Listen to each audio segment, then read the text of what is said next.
I took a walk around the world to ease my troubled mind.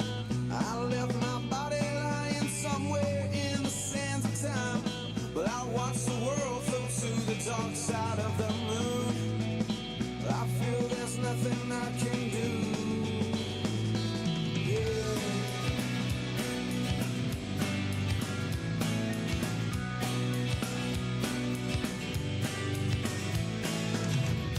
Watch the world float to the dark side of the moon. After all, I knew it had to be something to do with you. I really don't mind what happens now and then, as long as you'll be my friend at the end. If I go crazy, then will you still call me Superman? If I'm alive and well, will you be there holding my hand? I'll keep you by my side with my superhuman might, kryptonite.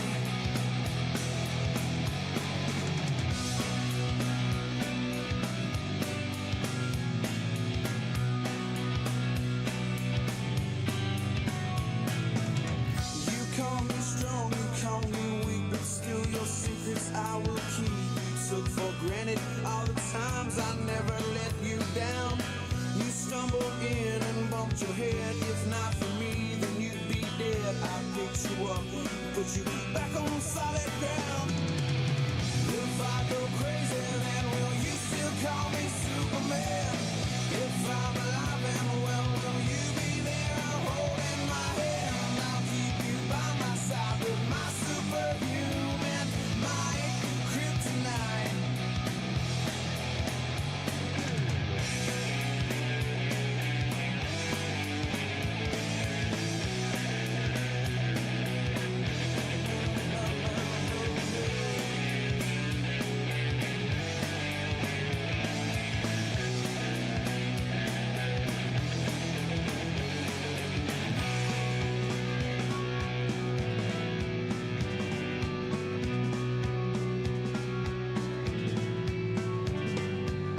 If I go crazy, then will you still call me Superman? If I'm alive and well, will you be there holding my hand? I'll keep you by my side with my superhuman mind, kryptonite. Yeah! If I go crazy, then will you still call me Superman? If I'm alive and well, will you be there holding my hand? I'll keep you by my side with my superhuman might, kryptonite.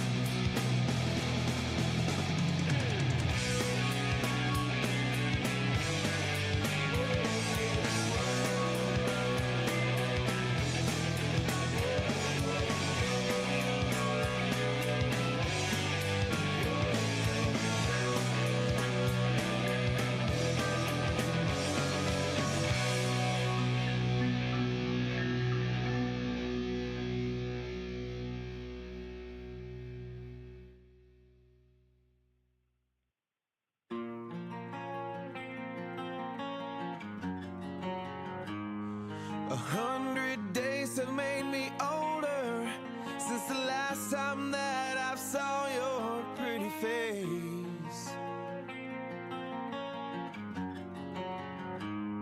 1,000 lives have made me colder, and I don't think I can look at this the same.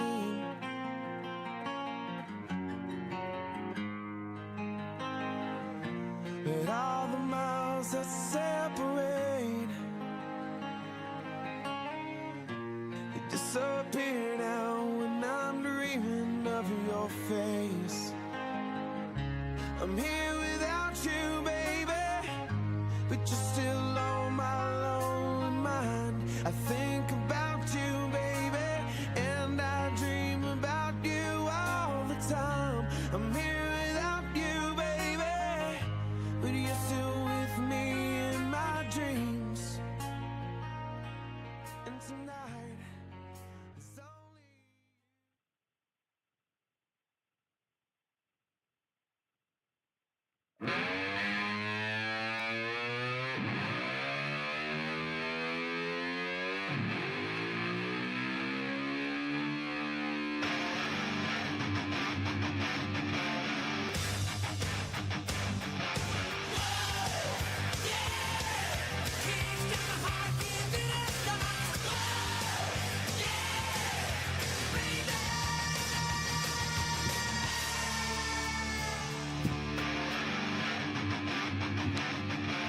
Welcome, Talking Circles with Chris Carter, presented by J&T Services. My name's Chris Carter.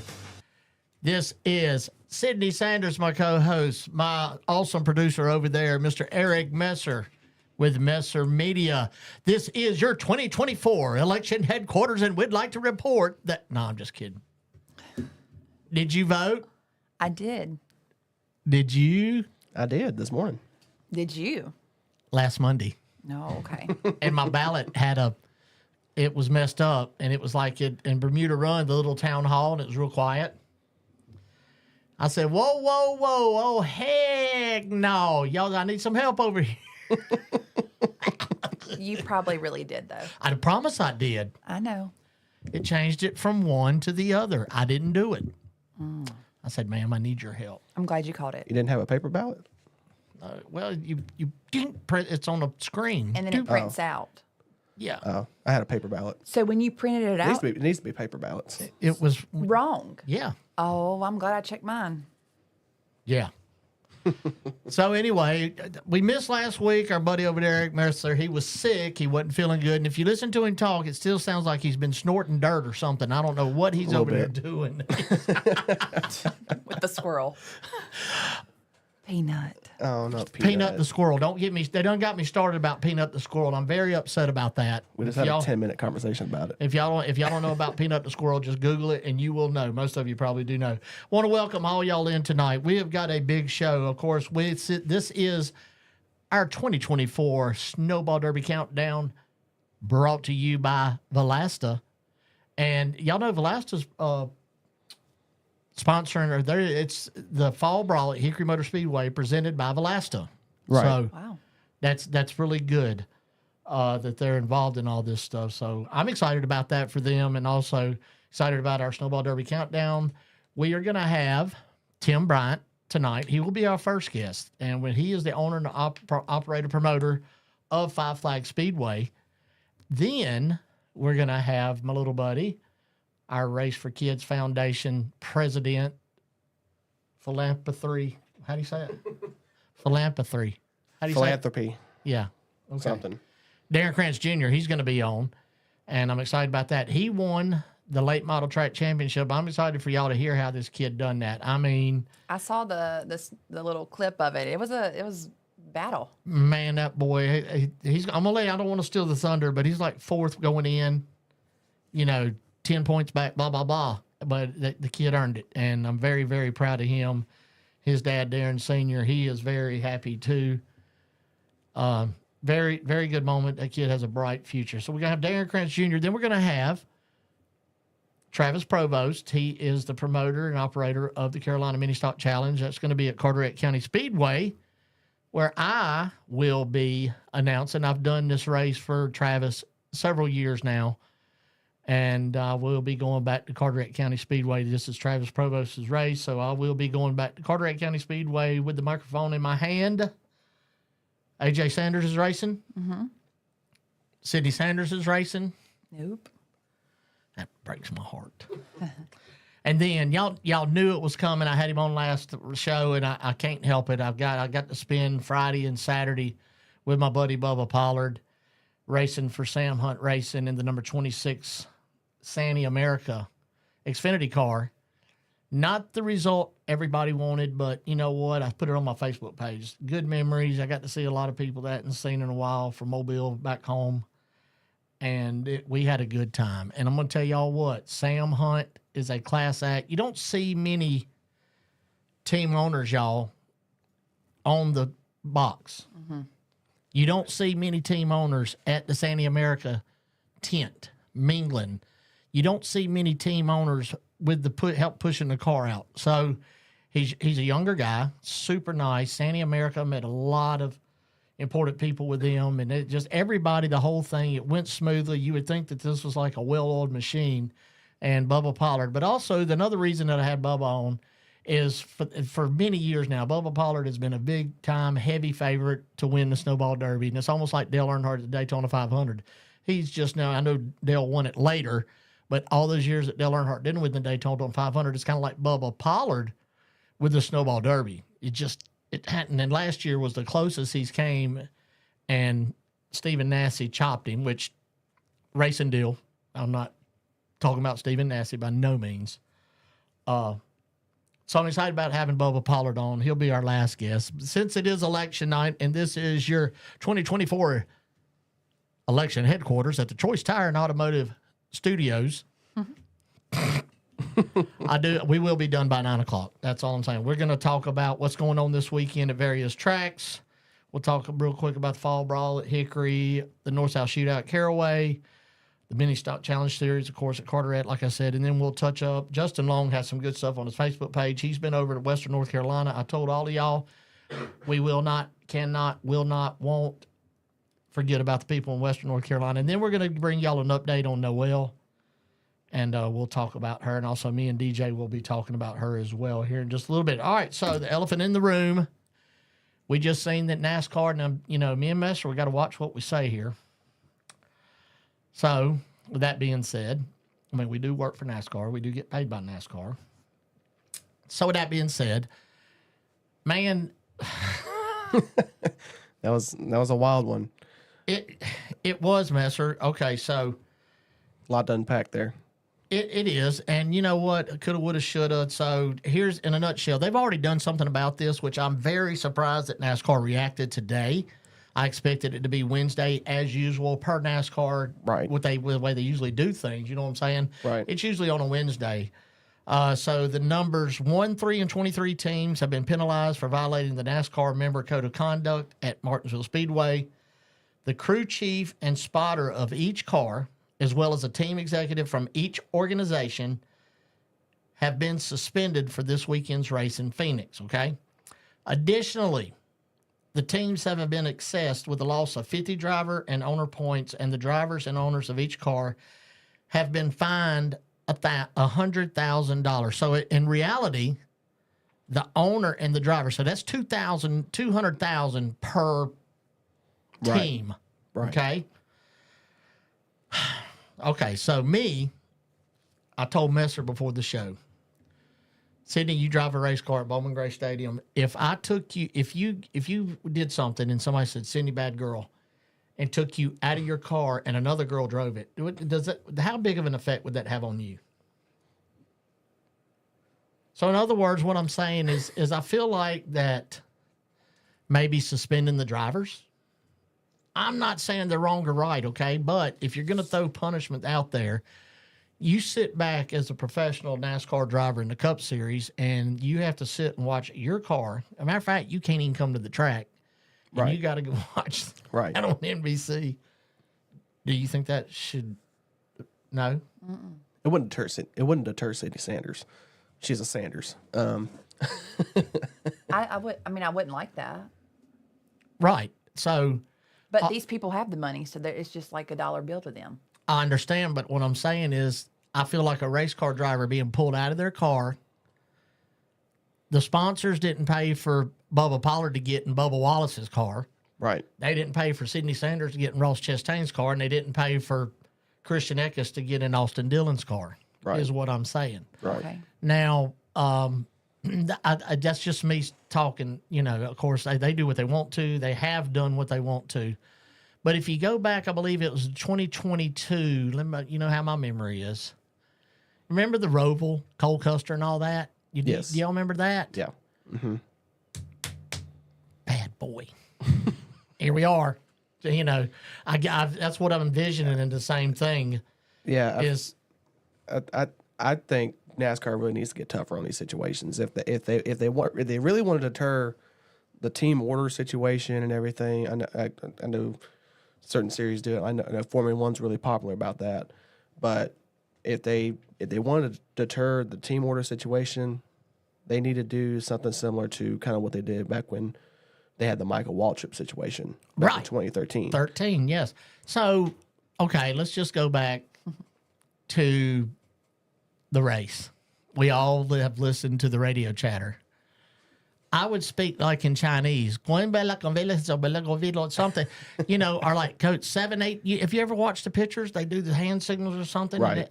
Or NFL teams, right? You listen to them players, the dirt guys with the sticks or something, Yeah, some kind of code. 793821 1648-78.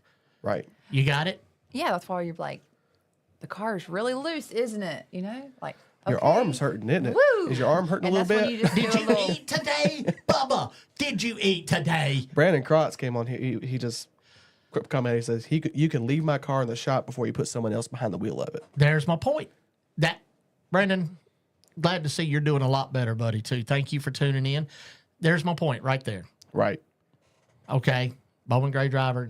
Yeah.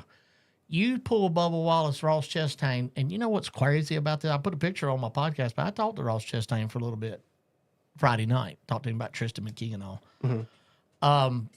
You know, and then all that happened. I'm like, wow, how weird that I actually had a conversation with dude and all this happened. But anyway, there's that. They do what they want to. I'm not going to talk bad about it by no means. They can. It's all about. I do think at the end of the race, I think NASCAR ultimately did make the right call as far as the Christopher Bell, William Byron situation too. I don't see where William Byron personally did anything wrong. Some people said the manufacturer should be in trouble, but nobody heard anybody from Chevrolet saying anything. Like I told you earlier, Right. if you'd heard, well, hey, this is Fred from Chevrolet, and okay, then maybe you got something to go on.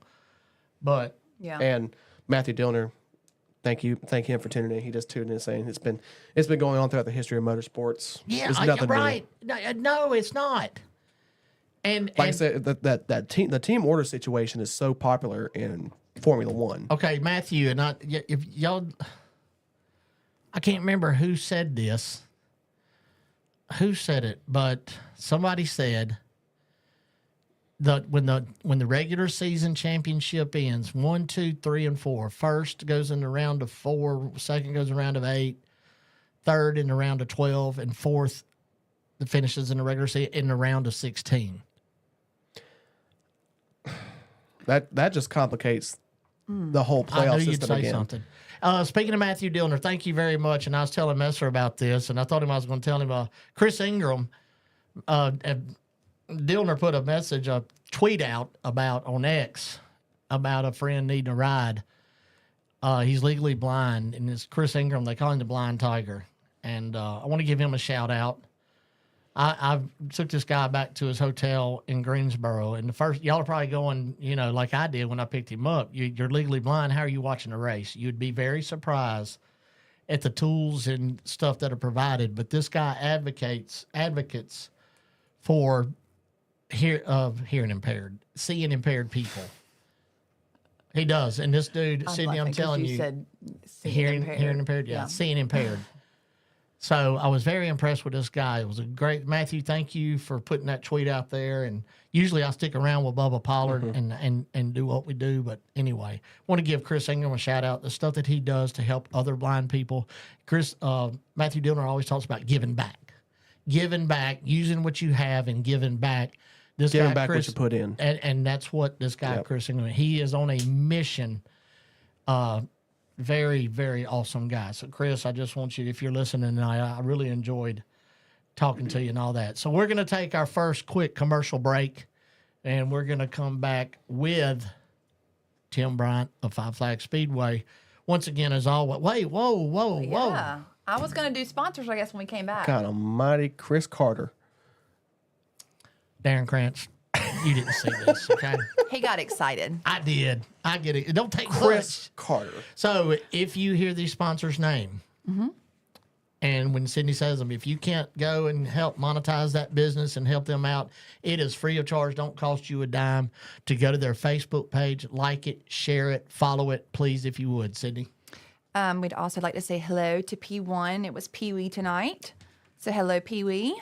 We would like to thank J&T Services, Choice Tire and Automotive, Race for Kids, Valasta, The Garage Shop, Gary Brown with Dream 68, Precision Built Spindles, Pulliams Hotdogs and Barbecue, Frank's Steak in Long Island, New York, Heroes Patriot Water, 5 Points Tire and Auto, Tea Time Sports Bar, H&H Auto Repair, Burke Street Pub, Captain's Retreat at Bear Creek, Cogar Plumbing, MJ Printing and Graphics, Messer Media, Garage Doors of the Triad LLC, Velocity USA, Hall's Heating and Air, Robin Sandblasting, Realtor Renee Hackett, KevinSaysYes.com, Colfax Towing and Auto Repair, Squeaky Clean Express, Speed 77, Louis Custom Showers and Glass, Mule Skinner Truckin' LLC, Thunder Road Bar and Grill, Midway Mobile Storage, Midway Music Hall and Event Center, Ever Ready Mix Concrete, Make TV Great with Nate, DL Outfitters, and Cobble Speed Shop. I have the most awesome, best sponsors on the planet. I appreciate each and every one of them, just like I appreciate each and every one of y'all tuning in tonight. Y'all don't go nowhere. Where we'll be right back with Tim Bryant of Flags Speedway. This is my buddy Adam Hill out of Carteret County. One heck of a musician, guitar player. Adam Hill out of the Swansboro area.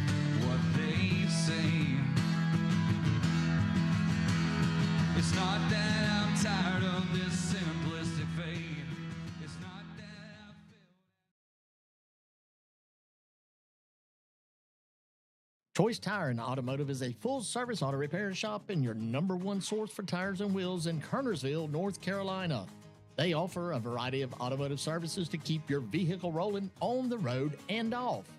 Choice Tire and Automotive offers check engine light repair and diagnostics, oil changes, brake repairs, alignments, balancing, rotations, and general automotive repairs. They bring the best quality service possible in everything they do, and their team is committed to providing the best workmanship and customer experience possible. Choice Tire and Automotive's hours are Monday through Friday from 7:30 a.m. till 5 p.m. Give Choice Tire and Automotive a call at 336-992-9002 and let them take care of your tire and automotive service needs. Jimmy Brown of J&T Services buys junk, unwanted vehicles of all types. He removes scrap metal, specializes in trash removal and eviction cleanups. Whether it's a bed or a table or even old washer and dryer, Jimmy Brown, you don't play around. Serving the Triad area since 2007, J&T Services is firefighter owned, and you can reach them at 336-341-1171, or you can go to J&T Services on Facebook.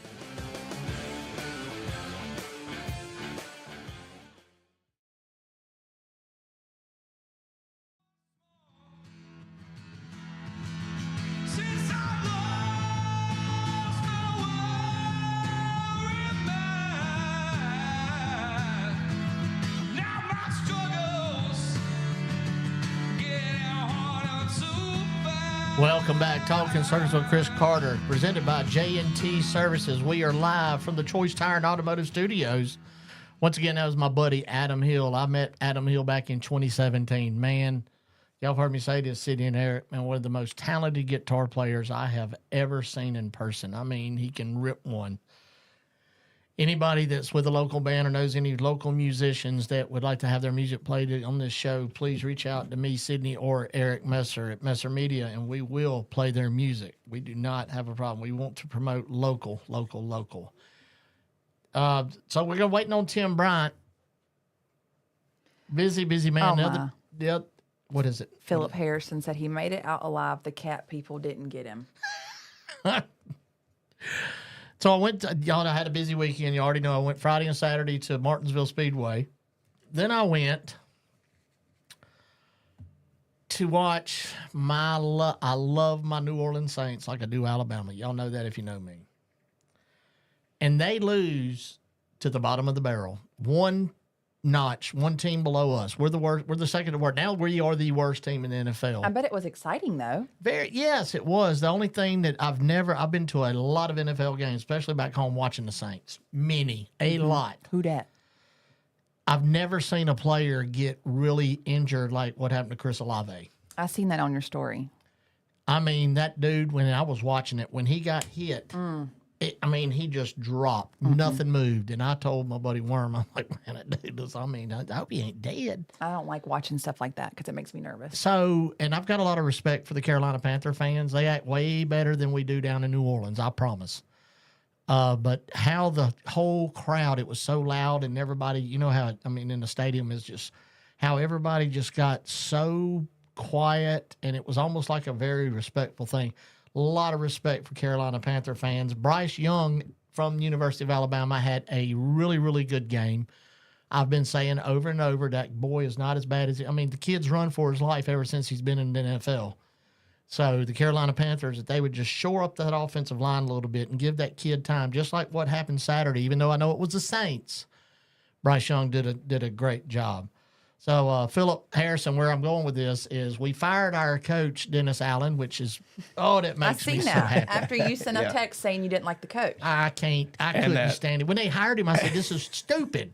And that kid's T-shirt too. That was funny. He had the little kid at the game Sunday had fired Dennis Allen. I said, "Sir, can I take a picture of your kid with his shirt? I love it." And then he gets fired. So that's good. We're waiting on I think we got him now. Hang Tim on. Bryan. I want to say hey to Mr. Smooth, Ronnie Clifton. Hello, Ronald. Did y'all see the picture of me in Bristol? Yes, I did. All right. I think Is he we got on? him. Yeah, I think we Tim got him. Bryant. Tim, can you hear us, sir?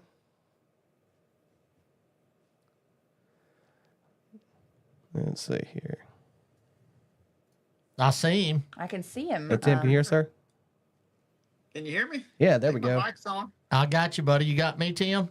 And I tell you what, if I'm late, I apologize to you guys. It's been an election day afternoon for sure.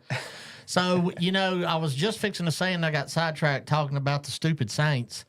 When I talked to you Monday, Hey, we Tim. started strong. Yes, I know. That's the problem. That's what makes me want to just get sick. But when I talked to you Monday, Tim Bryant, you had been at the All-American 400, correct? Correct. And you get in at 4:30 or 5 in the morning. Then you got Chris Carter calling at 8:30. And then you got to go deal with 900 tires at Flags Speedway to get ready for the Snowball Derby. And I've known you for 30 years now, and you've probably not slowed down yet. Well, look, I'm probably not as fast as I was when we met 30 years ago, Chris. And first off, let me say it's always good to hear from you, even if it is on a couple hours sleep. But what we got going on right now is kind of goes with the territory. It's things we look forward to once a year. So sleep is not at the top of the priority list for the month of November as we get ready for December. And we kind of take it in stride and do what has to be done. For those of y'all tuning in, this is my buddy. This is Tim Bryant. He is the owner and operator of Flags Speedway. And we are just starting off our Snowball Derby Countdown brought to you by Valasta. We've done this will be our third year of doing this. And Tim's been on every time. He's been our first guest, and I can't think of a better way for the people in the back that might not know about the Snowball Derby. Tim, I see you, it's going to be the Bayou Fox Hooters Snowball Derby. The Snowball Derby presented by Bayou Fox Hooters. And for those of y'all that's never heard about this, maybe, it's a 300-lap super late model race held annually at Flags Speedway. Five Flags is a half-mile paved oval in Pensacola, Florida. And the race has been going on ever since 1968. This year, they will start December the 4th, and the Derby itself being the final race on the 8th.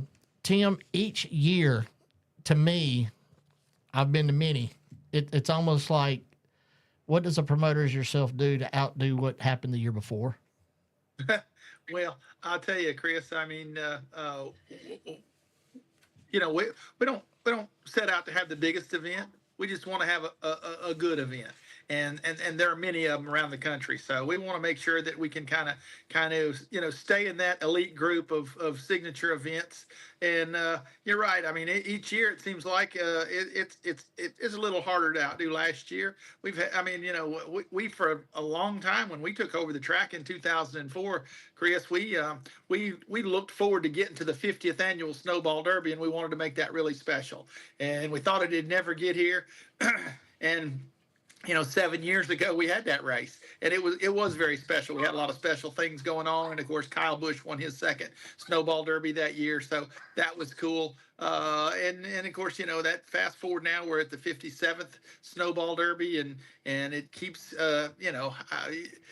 it's trying to outgrow our facility. We have a lot of logistical nightmares associated with the race, and that is, parking is not great, traffic is not great. I mean, there's a lot of things that certainly people could find to say is wrong with our event, but I tell you, those same people seem to come back year after year because the racing is so good.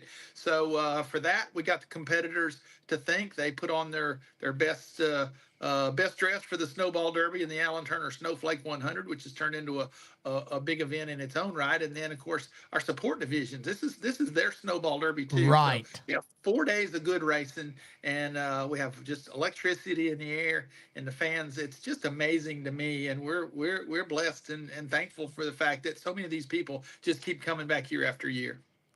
This is Tim Bryant. Once again, this segment is brought to you by Cogar Plumbing, and they are located at 320 Hill Street here in Winston-Salem. Cogar Plumbing offers 24/7 emergency plumbing service, and they also offer drain cleaning and complete residential service. When it won't go down, call the best around, and that's Cogar Plumbing, 336-930-3535. Tim Bryant, I want to talk real quick. My co-host, this is Sydney Sanders, Tim, and Sydney races, and we call them mini stocks everywhere else in the country, but at Bowman Gray, we call them the stadium stocks. She competes in the stadium stocks at Bowman Gray.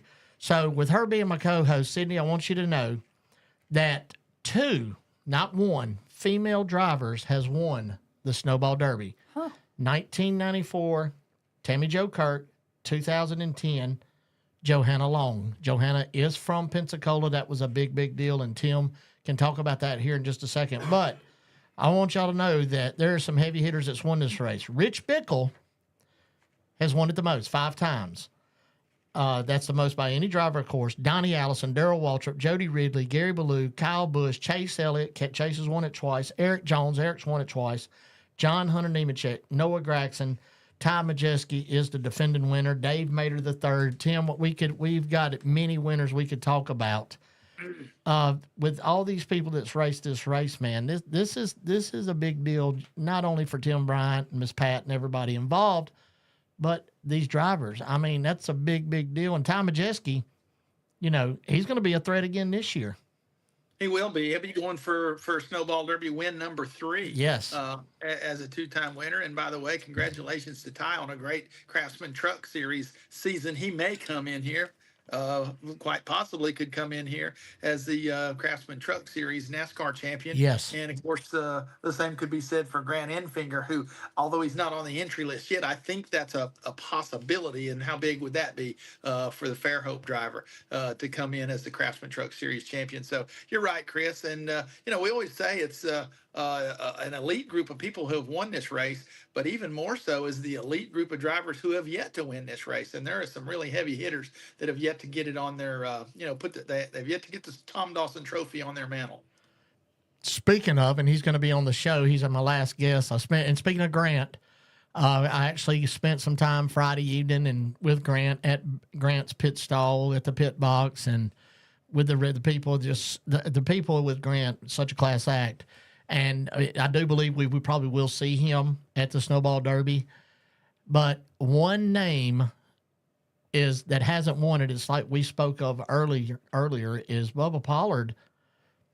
Like last year, that's probably the closest, in my opinion, Tim, that he's came to winning it, and him and Nassie get together, which is clearly a racing incident. But he is just every year, there's no way you cannot put Bubba Pollard as one of the favorites to possibly win this race.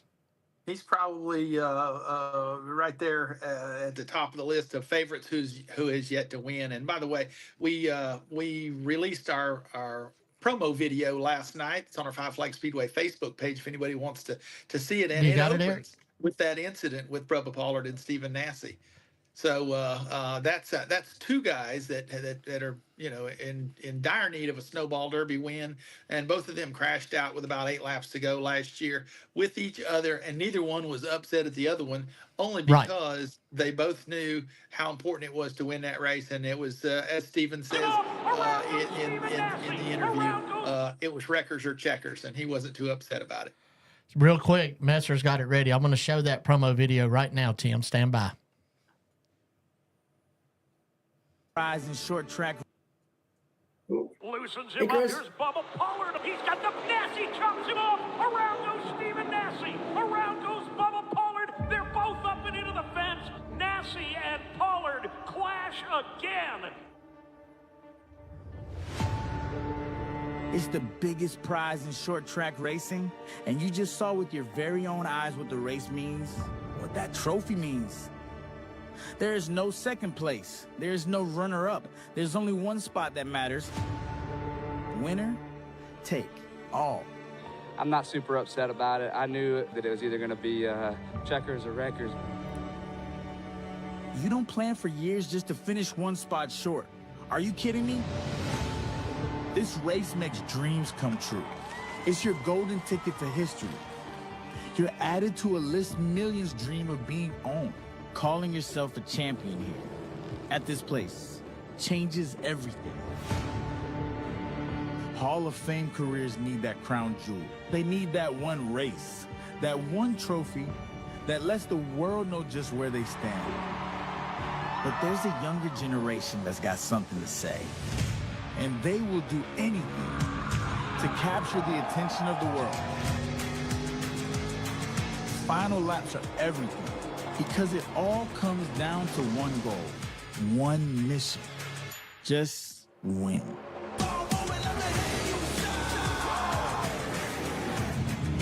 This is the moment we've all been waiting for. The top drivers in North America battling for the Tom Dawson Trophy. As they stack them up 2 by 2 by 2.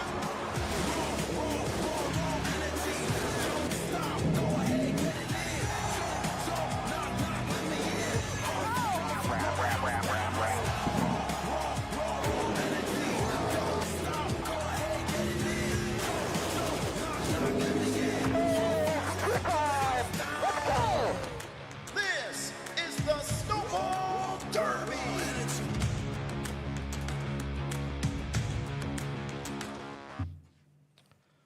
Good promo, Tim Bryant. So, for those of y'all that hasn't seen the entry list, this is just a few of the names: Preston Pelletier, Ty Majeski, Caden Lapsovich, Michael Hine, which Michael Hine will be very competitive, a threat.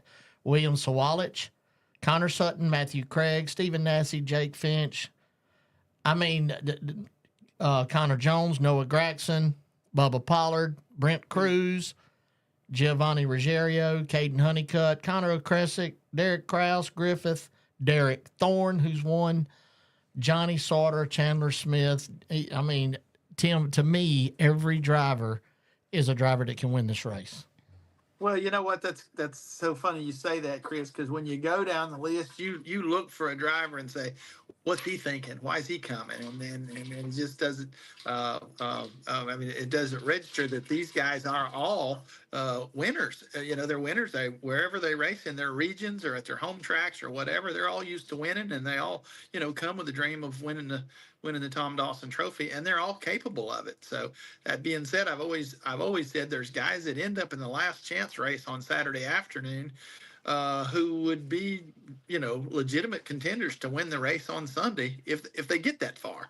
So and the same is kind of true for the Alan Turner Snowflake 100 as a pro late model event. It's turned into a huge event in its own right. We're nearing 50 entries in that race, and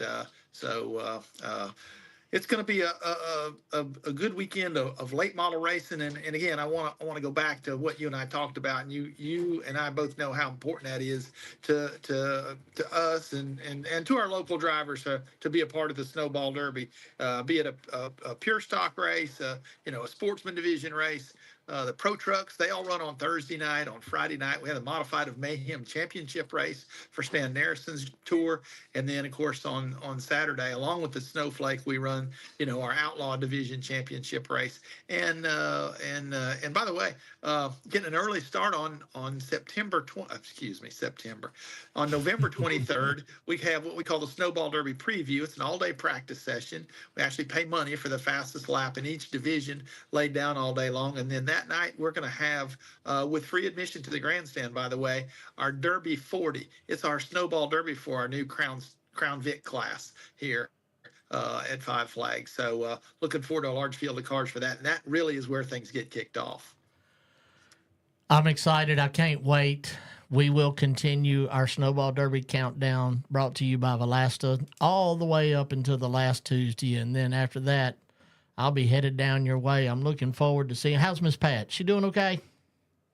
She's busy this time of year, as you can guess. And as I said earlier, Chris, this is our 21st Snowball Derby. The Snowball Derby, started in 1968, as everybody knows. So we don't take a ton of credit for getting the event going. But we work hard to try to get it to at least maintain or maybe one up last year's, and we've been doing that for 20 plus years now. So it's a chore, but it's something that we actually relish. So we're all in high gear, getting ready, and in just a few weeks, we'll be ready to host everyone here in Pensacola.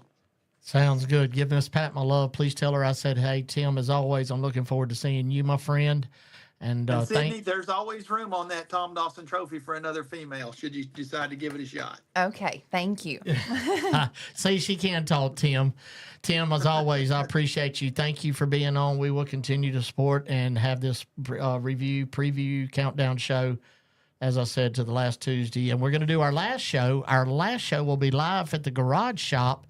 And, Tim, we're going to have Robin Pemberton, Donnie Allison, and hopefully we look like we'll have Grant in the studio with us in Mooresville at the Garage Shop. So we'll top this thing off at last Tuesday of the month, and it'll be good. Once again, thank you, Tim. I appreciate you, brother.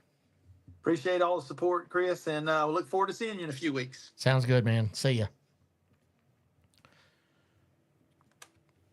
Tim Bryant, good guy. Known him a long time. He has seen the bad Chris, the good Chris, the crazy Chris. He has seen all 9 personalities. Old Chris Carter. I think we've saw all 9, haven't we, Eric? In the past week. Just about. Past 2 weeks. We love you. I love you too. All right, we got Darren Krantz Jr., my buddy. He's coming up next. We're going to take another quick commercial break. We'll be right back. Please know I appreciate each and every one of you. I love y'all. Thank you for tuning in.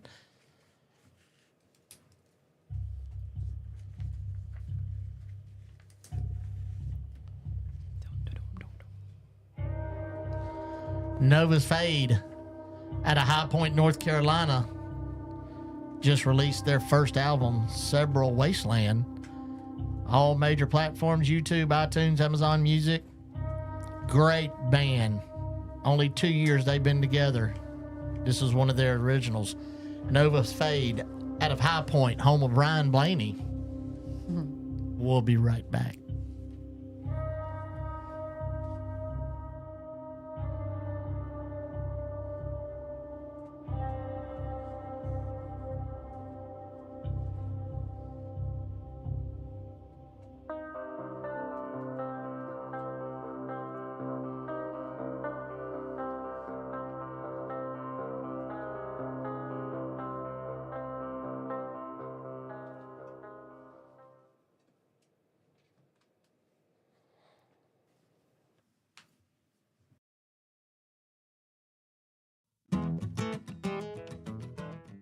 If you need your hot dog experience to go to a whole new level, then you need to check out Pulliams Hotdogs BBQ, because when it comes to hot dogs, it doesn't get more iconic than Pulliams. Pulliams Hotdogs BBQ has been in business since 1910, which makes them part of the fabric of the Triad area, and their recipe hasn't changed in 114 years. Same barbecue, same slaw, same hot dogs. Pulliams is located at 4400 Old Walkertown Road in Winston-Salem, and their hours are Tuesday through Saturday from 10 a.m. to 5:30 p.m. Come chill at the grill and enjoy yourself with family and friends at Pulliams Hotdogs BBQ.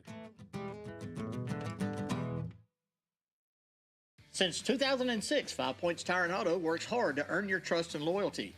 They know how important it is to find a Winston-Salem car service you can rely on, so your satisfaction is their top priority each and every day. Their professional automotive service offers you years of combined expertise from their well-trained technicians. They treat their auto repair professionals well because they value their skill and can-do attitude. They know their team sets them apart, saving you, the customer, time and money, not to mention worry. When it comes to auto repair in Winston-Salem, 5 Points Tire and Auto is totally confident they are the best option in town. They're located at 3075 Kernersville Road in Winston-Salem, North Carolina, and their hours are Monday through Friday from 7 a.m. to 7 p.m.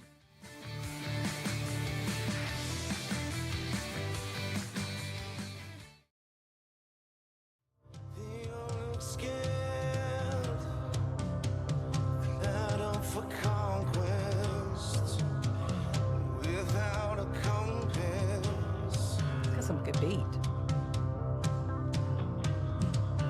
Such a good band.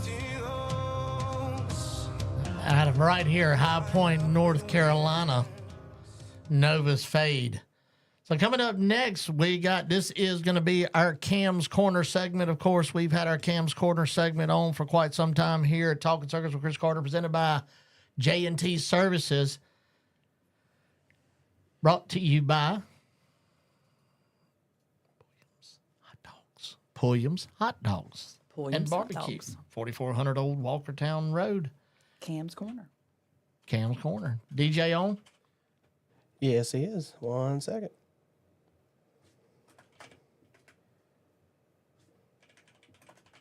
Here we go.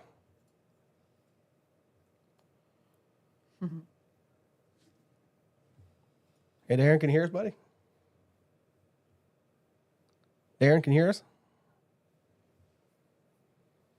DJ. How about now? Hello? Yep, there we go. DJ, you got me? Yeah. Got you, Chris. How's it going, champ? It's been going pretty good, actually. Been celebrating the championship for the past couple of days now. My mom and my dad. Yeah, you a happy guy, aren't you? Oh, yeah. That was some good hard racing. Oh, yeah. I think it was really, really good hard racing there, but I can't really just thank Chad Bryant Racing enough because that was just amazing race. And, of course, most importantly, I have to thank Thomas Bean for just racing me really, really clean because any other person probably wouldn't have raced me as clean as that. So I have to really give a big thanks to him for racing a really, really good race side by side. When you, especially running for a championship, DJ, it's very important that the person, and the thing is, for those that didn't get to see it, the scenario of you being on the outside and him on the inside, and 9.5 times out of 10, the inside being a preferred position on in something like that. Tri-County, in my opinion, that the outside groove works very well, and it definitely worked well of you. I want you to tell us, man, at 13 years old, being a late model track champion at Tri-County Speedway, what does that mean to Darren Krantz Jr. at 13? I think it means a lot to me that I can win a bunch of championships at the age of 13, and I really can't wait to go win more championships with Chad Bryant Racing, and it really means a lot to be the youngest at Tri-County Motor Speedway to win late model stock championship. But a couple laps ago, I was just really thinking about what I have to do to keep my head on straight and just make sure I'm hitting my marks, and that's what Chad was telling me on the radio. Keep hitting your marks and just think smart, and we did, and we got the championship. And I can't be more than happy for me and the team. Oh my goodness! I bet your mama was so excited. Was she there? Yes, she was. She was really, really excited. And my dad, this is probably the happiest I ever seen my dad ever. I heard Darren Krantz Sr. done a cartwheel. A cartwheel. Oh yeah, he was definitely going really, really crazy. He was really, really happy. But the team was more than happy. They couldn't believe it. It was a pretty good championship that we won in a really, really good race. And for the outside, it was pretty good. We kept getting them on exit there, but it was really, really good. Now, going into the race, where were you at in points? I believe we were 4th in points. Wow. Only 10 points behind. Okay, so it was that stacked of a points race. Yeah, it was really, really, really close. It was kind of whoever gets ahead of who wins it. And we got really, really lucky. And where did you qualify at? We qualified 4th. 4th. And then we inverted, and then I got outside pole, and that kind of set us up there.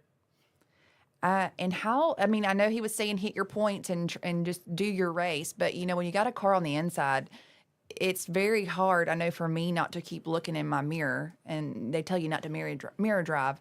So did you just not look to your left at all and just stay focused? I was definitely staying focused, but I was making sure that I was looking at the guy on the inside, making sure where I was losing him and where he was gaining on me. I was just making sure where my strong points were and where my weak points were, because I would definitely get him center off the corner because I would get to the throttle earlier on the outside with all that momentum. When the guys on the bottom, they're having a lot less momentum than I do. So I had a really big advantage on the outside of everybody. Kind of just stick. So that's why I kind of wanted to stay on the outside. That's probably the preferred groove at Tri-County Motor Speedway. But after that, I think we had the race pretty locked in for us. That kind of, said what I just said, actually. At that track, it's not about any track to me, though, except Bowman Gray Stadium. that momentum, Sydney, you can vouch for this or disagree or agree or correct me if I'm wrong, but it's like sometimes at Bowman Gray that outside just don't work. And sometimes it's better than other times, but that's not a track that the outside has that momentum that you need, like a bank track as far as Tri-County. Tri-County Speedway, I do want to say this, that I've been like 4 times, and the facility there, DJ, and I think you will vouch for this, and so will your dad. That facility and the people that work there, the people they have in place, man, class act, they treat you. They treat what I like about them, DJ, is everybody's treated the same. They are just a great group of people that runs that facility. I 100% agree with that. The facility is really, really nice. Everything about it's nice. The stands, the people, everything. I think they did a very, very good job with that track and bring it back alive in the past couple of years of it being open. And I think it's going to get a lot better as the years come on. For sure. Justin Long wanted to say congrats to DJ, and then your dad and your mom are very proud. So, real quick, I do got to say this. Guess who's watching? Who is it? My buddy Cale Gale is watching. I was saving him. I was going to talk about him when Bubba Pollard comes on, but this is our Snowball Derby. I saw Bubba Gale comment earlier, too. Did you? Yeah. I did, yeah. Bubba's on? Yeah. And Kale? Let me find his comment. Hang on. Kale was sat on the pole at the Derby 2007 and 2010. So, but yeah, DJ, you know how much I love my Kale Gale. So, thank you, Kale Gale, for watching. DJ, I'm gonna switch gears on you. Hold on. Your dad says something. Hold on. Chad Higgins and Phil Combs and entire crew and facility are absolutely, Darren Senior. Okay, we're gonna switch gears, DJ.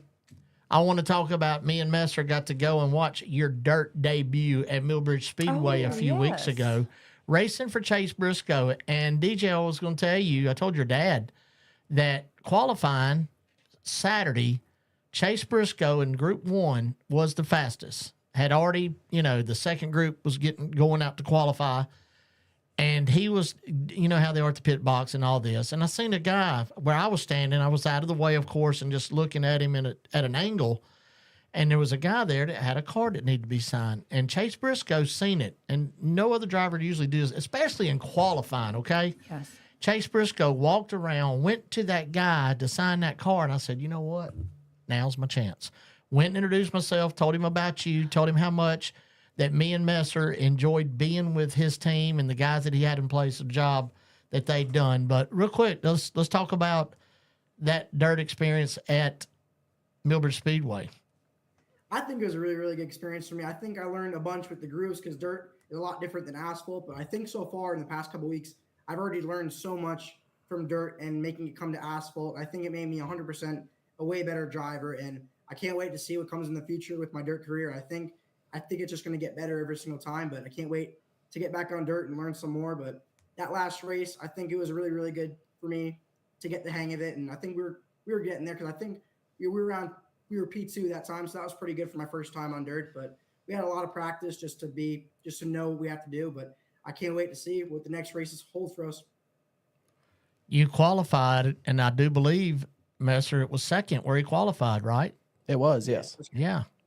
Messer went and took some pictures, and we had a really good time. But I'm still digging dirt out of my camera. Oh, man.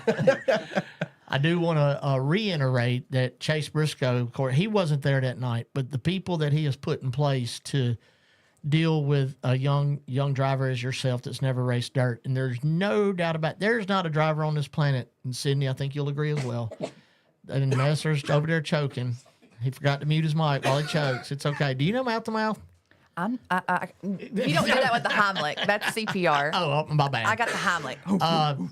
But those guys was a class act, and I made sure I let Chase Briscoe know Saturday at Martinsville Speedway. But the way they dealt with dealing with you and what have you, they were very, very, very impressive. I'm looking forward to more Wednesday nights at Millbridge Speedway, hanging out with you, your dad, your mom, and them guys.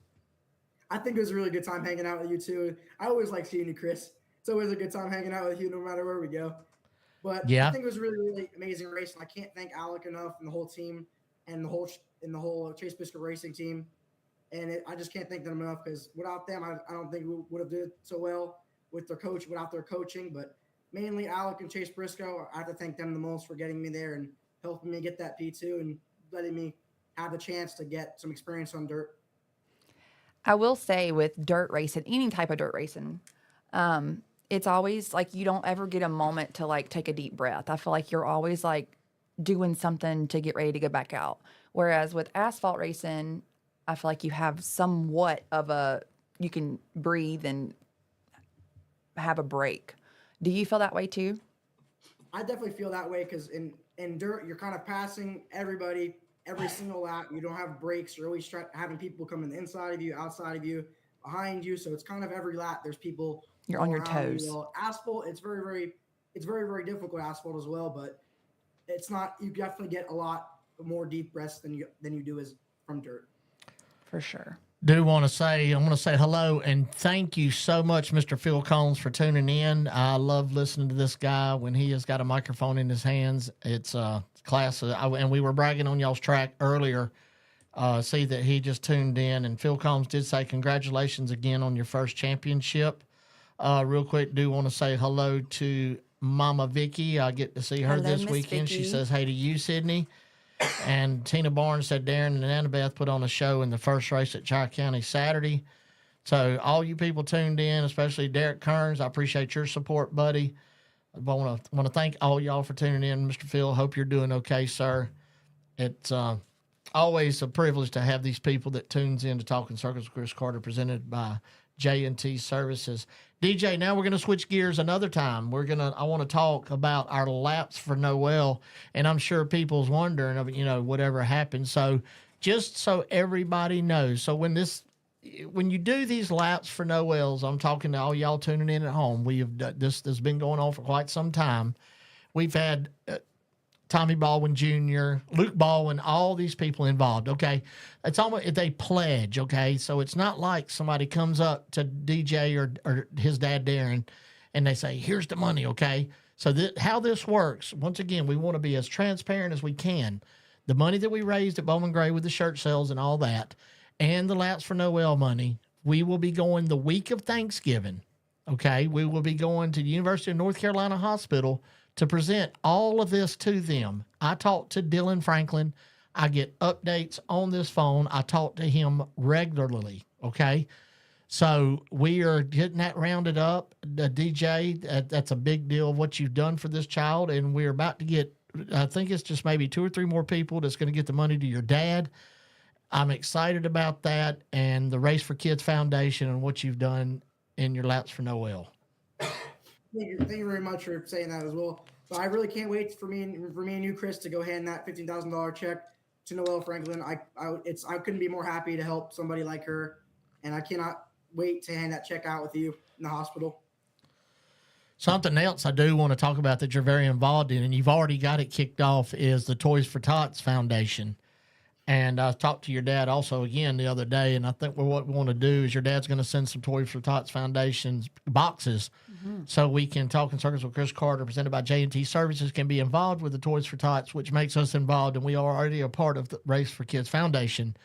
So once again, we'll join forces and help these kids that doesn't have a chance to get. And if anybody's ever wondered about the Toys for Tots Foundation, you can really go to Darren's website, okay? You can go for raceforkids.com and check out that website on everything that DJ has done for these kids in the past.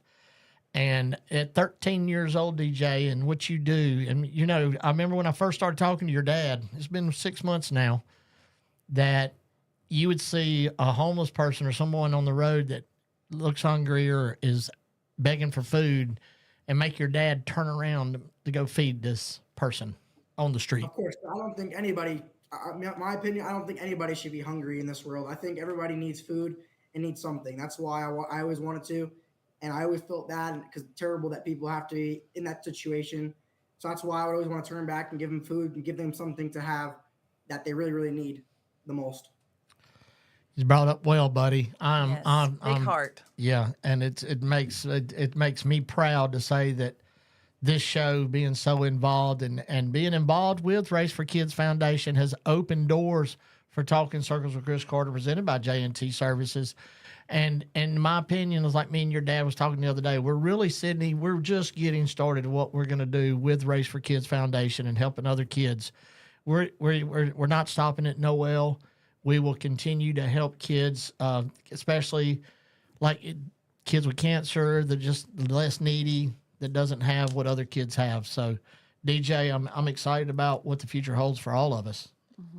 I cannot wait to work with you as well to help as many kids and families around the country and really give the support that they really need. And I cannot wait to see what the future holds as well. I'm getting ready to come to New York. I know you're in North Carolina now. Dad, he's up there watching and what have you. And I'm looking forward to getting a trip to New York real soon, going up there and eating at Frank's Steaks, who is a sponsor of this show in Long Island. At the Rockville Center. I am so looking forward to that. I've been to Syracuse, New York, but I want to go with your dads. I want to go to New York. I want to meet your friends. I want to meet the people you hang out with. I'm looking forward to doing it. I think I can go on Broadway, and start spreading the news. I'm leaving today. You think you can hook me up with that, DJ? Yeah, of course we can. Great. Of course we can. Great. Make sure you have a really, really good time there with all the food you have as well. Oh, me. Well, look, DJ, the time's about run out on us, buddy. I would like you, please, if you would, take this time to thank family, friends, and sponsors, my bud. Of course, like last week for the championship, I really have to thank Bryant Racing and my mom and my dad, of course, for getting me there because I'd never seen them as happy, but I have to thank them the most because they're the ones who got me here, and without them, I wouldn't have got the big championship that I've been waiting for the whole season. And I really could not thank my mom and dad enough for all they did for me, my whole racing career. And Bryant Racing, of course, for setting up great race cars every single week. Eric, Dylan, Brent, Ty, Gage, everybody, Chad himself. I can't thank the whole Bryant Racing team as well for everything they do for me as well. And I cannot wait to see how much more wins we can get this season and next season with Bryant Racing. Appreciate you very much, buddy. And I want to wish you the best of luck this weekend at Hickory for the Fall Brawl, which is presented by Valasta. So that's a big deal for you as well. I will be at Carteret County announcing for the Carolina Mini Stock Challenge Series. I won't be able to be there, but I will be a part of the program at New River All-American Speedway for their big late model stock 10,000 to win race. So I will see you in 2 weeks, buddy. Okay. Sounds good to me, Chris. All right. Take care. I love you, buddy. Bye, DJ. Bye, guys. Thank you for having me on. See ya. See you, Chris. Darren Krantz Jr., good kid. Race for Kids Foundation, they are also a part of this show, a sponsor of this show. Appreciate what Darren Krantz Sr. has done, and Messer and Sydney, both of y'all. I know you can agree. Yes, thank you. That they have opened up doors for us, and we're just getting started. There's a lot to be done with Race for Kids Foundation, Talking Circles with Chris Carter, presented by J&T Services. We are going to take another commercial break. We're going to come back with my buddy Travis Provost, promoter of Carolina Mini Stock Challenge Series. Who we got now, Besser? Got Fox and V, Through Those Eyes, from the new album, Barely Getting By. I can't lie, I'm addicted to this feeling. You're the kind of buzz I've been needing to make me feel alive. You're those eyes telling me that you ain't leaving. Girl, it ain't no secret.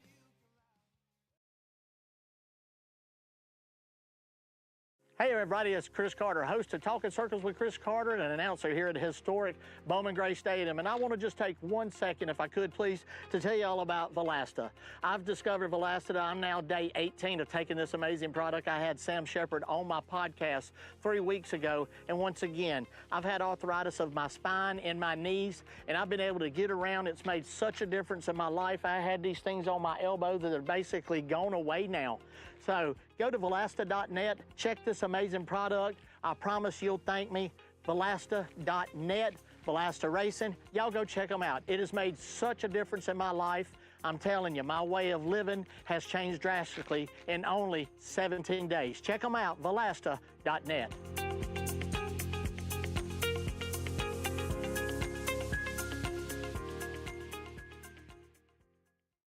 Hey, my name is Gavin Robbins. Welcome to Robbins sandblasting.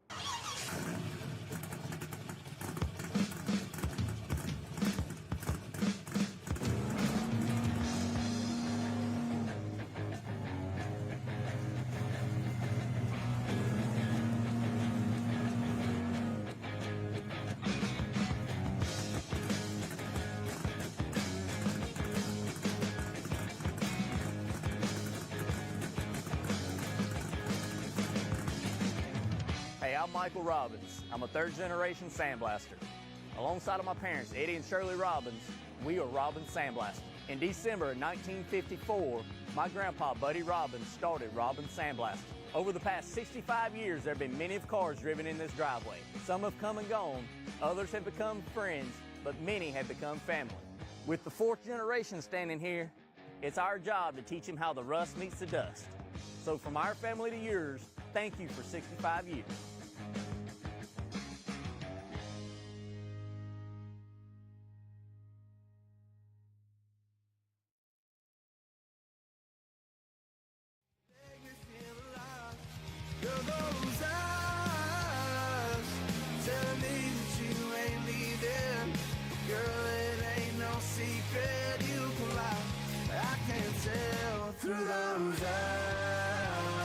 Fox and Bead, another local band here in the Winston-Salem area. Our buddy Blaine Curry turned us on to them. Appreciate Blaine. I hope he's been doing okay. Him and that awesome dad of his, Mr. Charlie Curry.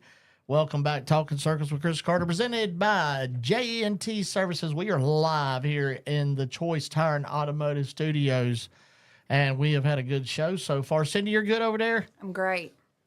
How about you, Messer? Doing good. Just trying to check on my water. Yeah. I thought you was dying over there, and I don't know the Hamlet maneuver. And Heimlich. It's a Heimlich. What is it called? The Heimlich. Heimlich or something. I don't know. Where I'm from, it's what I said. Well, he just needs to raise his hand above his head when he's choking. That'd be terrible if he started choking. I mean, you don't know what to do. I know what to do. I got you. Help! How about we got Travis Provost on? Yes, we do. Let's get him on here. Travis, can you hear us, buddy? Yeah, absolutely. I'm here. Travis, how are you, buddy? Although I don't think it's not a very good omen if you're going to have somebody die right before I come on. No, let's make sure we get that cleared up first. How's it going, Travis? You been all right, buddy? Yeah, not too bad. You hear me? Running like a chicken with my head cut off always. Trying to put together the best show I can coming up this weekend. But getting all my T's crossed and I's dotted. It's never easy. Certainly the series is a pretty small series. We don't have a lot of people that are employed, but certainly we have a lot of people that help and put hands on things for me.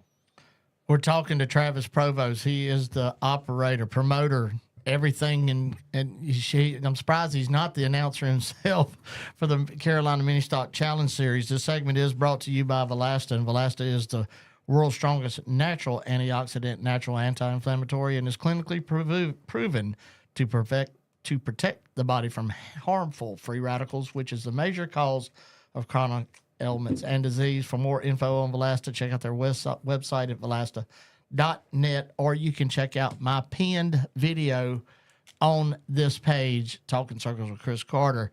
Travis, this race is a big deal. I've had the honor of announcing several of these. We done this race was at Rockingham once too, didn't we?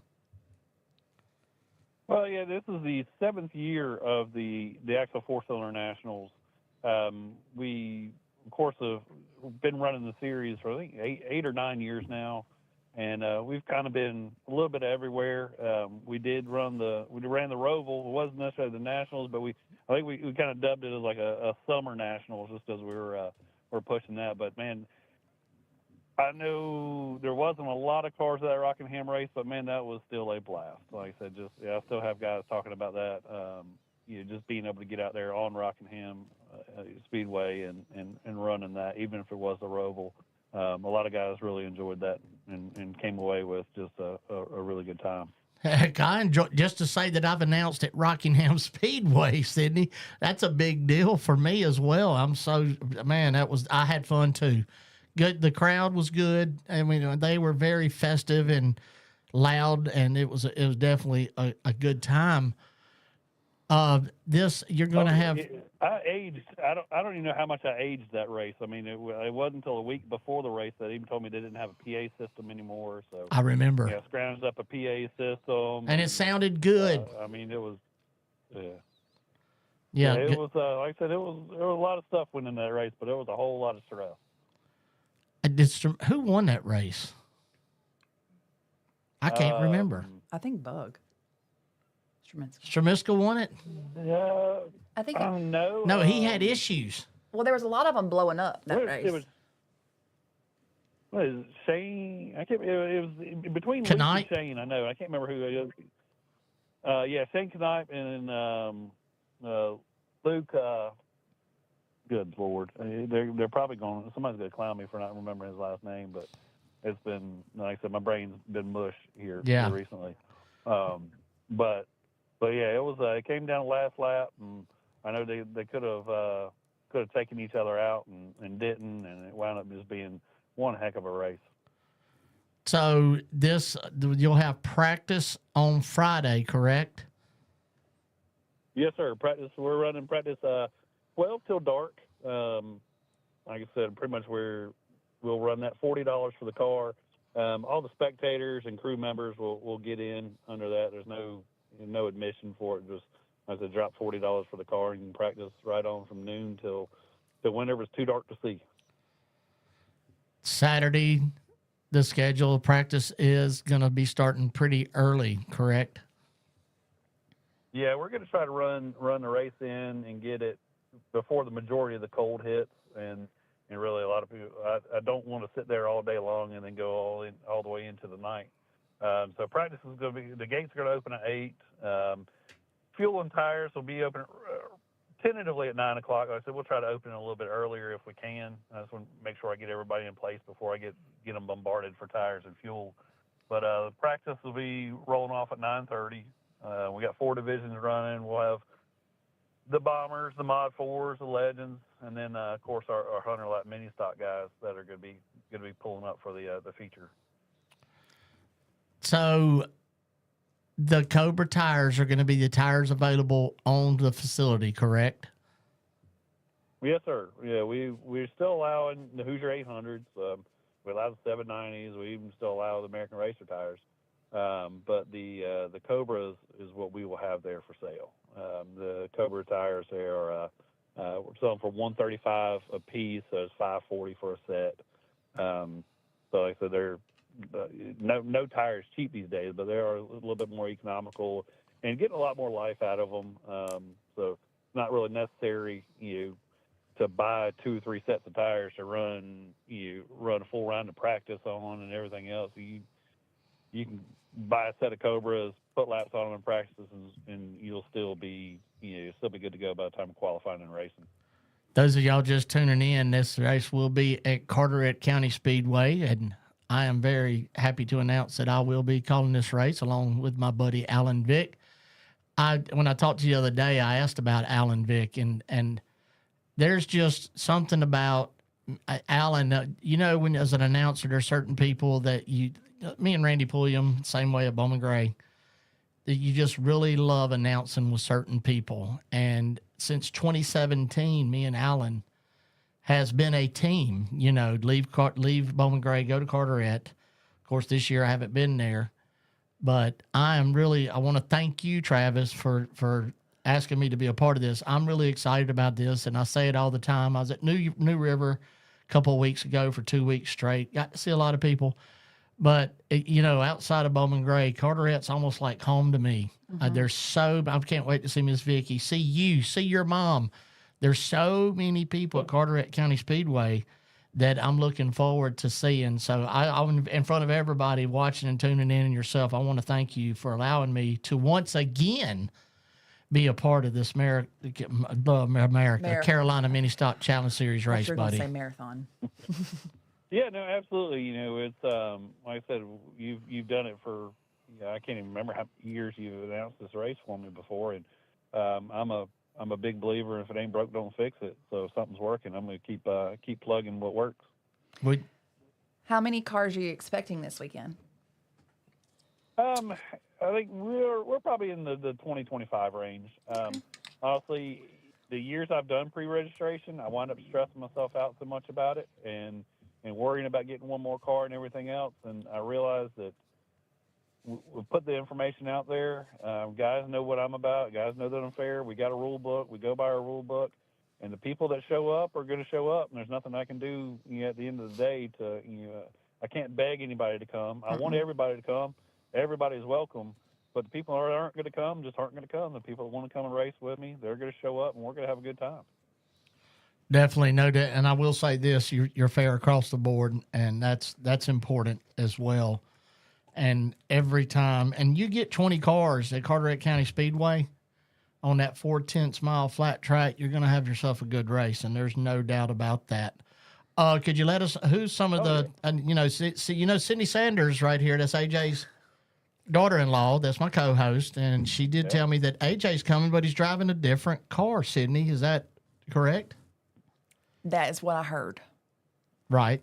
Yeah, that is correct. I believe he's going to be driving one of the Florida Rockets, so I'll let that be a surprise for everybody. But so AJ will be there. We got Blaine Curry, Chuck Wall, Travis Miller, some of the biggest guys in mini stock racing and in our area. And we've got some guys coming from up north, a couple guys from Indiana, the Northeast region, some Florida cars coming up. So, I mean, it's still truly, I mean, we still pull cars from quite a ways, but a lot of people tell you the mini stock four-cylinder racing right here in our home area region is some of the toughest in the country. I agree. Everyone's gone down to race at the Freedom Factory. They've proved that when they go up north. So it's really hard to top, four-cylinder racing in this area. For sure. It's always you're on the edge of your seat the whole entire time until the checkered drops. Yeah, for the longest time I ran the slogan that, half the cylinders, twice the excitement. And if somebody's like, oh, that's kind of corny, but it's really true. That's a lot a true of people statement. show up for your late model races and such like that, but they leave talking about the mini stock races. For sure. Y'all better watch out for our Bowman Gray people. Blaine Curry will be tough. Chuck Wall, there's some heavy hitters. Is the Knipes coming? Yep, Blaine. Yep. Knipes are coming, and like I said, Blaine, I mean, he picked up so much in September that he's going to be a force to reckon with. I mean, they really hit on something. Their cars will be fast. The Knipes are always fast whenever they show up anywhere. That one from up north is pretty. The one that won that 1 year, what's his name? He drives the Integra. Yeah, Cody. Yes, unfortunately, him. Cody won't be able to make it this year, but I know they're talking about coming down for Dylan. But I mean, Cody LeBlanc's always been tough. I mean, they've got those Integras running up there, that's for sure.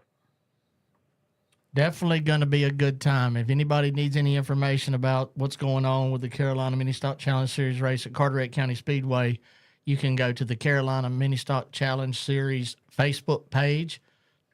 The schedule is posted for both Friday and Saturday, and it's going to be a good time. I'm excited. I love y'all. Everybody watching knows this. I love to hold a microphone and run my mouth. Better when I get paid for it, and better when I'm over there at Carteret County Speedway. I'm looking forward to it, Travis.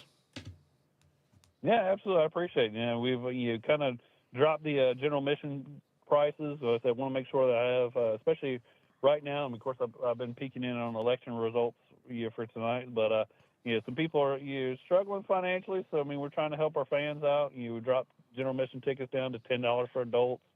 $5 for kids 6 to 12, and then free for 5 and under.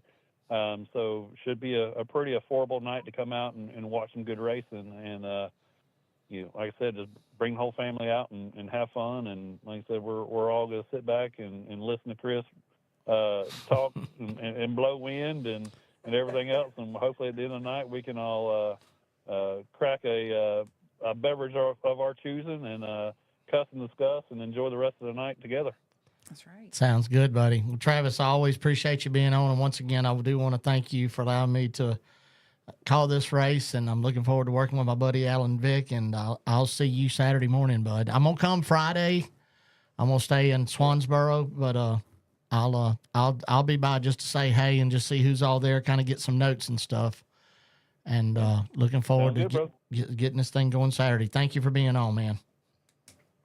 No, absolutely, man. I appreciate you having me. Like I said, it's definitely a good way to get information out there. You certainly got a good fan base, and really excited for you and the new show format. And definitely looks like things are taking off and working out for you. And that's all a testament to your work ethic, bud. No, I appreciate you. Thank you, buddy. We'll see you again this weekend. All right, bud. All right, man. See you. Yes, sir. Y'all have a good night. All right. Thank you. Charlie Curry tunes in after we're bragging on his son. Charlie tuned in a little too late, bragging on his son. And we bragged on Charlie earlier, too. We talked about Blaine and Fox and Veed. I said it right. Fox and Veed. Good job. Thank you. Proud of you. Bless him. Let's say hello to some people. Hello. Let's say hello. Ryan Gibson, very big supporter of this show. Of course, our buddy, our friend, the Alabama Crimson Tide fan himself, Charlie Curry, Kathy Waldron, Christine Young, Carolyn Smith, my buddy Worm, loves them stinking Carolina Panthers. Worm let me go to the game. He took me. He had the tickets, and I appreciated that. We did have fun. It was a good game. Todd Barnhart, Cheryl Grant, Kyler Kepley, Jamie Lynn Thompson, Kenny Flip. Where is Kenny Flipping moved to another state or something? Never mind. Don't answer that. Alan Todd, Hunter Worley, and my buddy Teresa Williams. And, of course, Big Darren is still watching, I hope. Oh, I'm sure he is. I know he is. But anyway, I want to thank all of y'all. Anybody that tunes in, I love you. I appreciate you, and it means a lot. I did not, and I'm going to do it right now, I did not start my show off. I got carried away with my Bible verse. And you know what? It's election night. This is your 2024 election headquarters right here at Choice Tire and Automotive Studios. And I don't know who's winning, and I don't care, because Jesus Christ is my Lord and Savior. He's the one that's running the show. None of that means nothing to me. I got to live in this country, and I get it. But I want to be clear about it. There's one who's in control, and he will be in control regardless of who wins tonight, which I don't think a winner will be announced tonight. It'll be 9 days from now, like a third world country.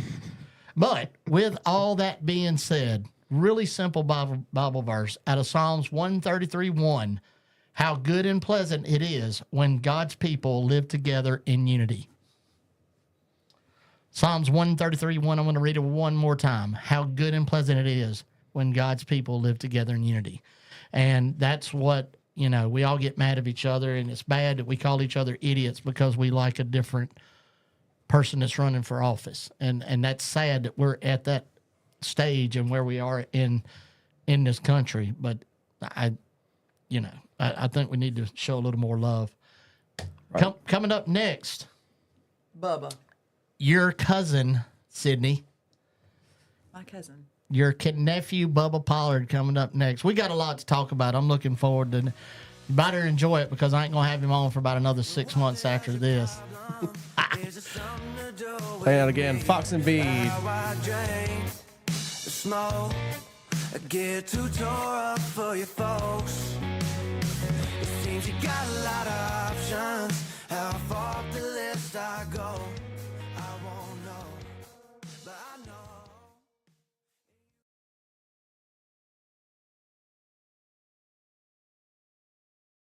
Ever Ready Mix Concrete has been in business for 40 years, and they can handle any and all of your concrete needs, whether big or small. They can do it all. Located at 2000 Old Highway 421 East in Yadkinville, North Carolina.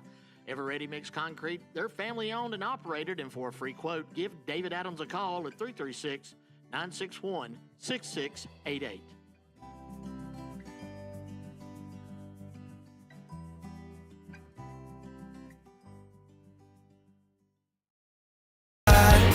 And you lie almost every single time. And if I'm being honest, you're the reason I can't find the time of my life. I ain't getting no sleep at night.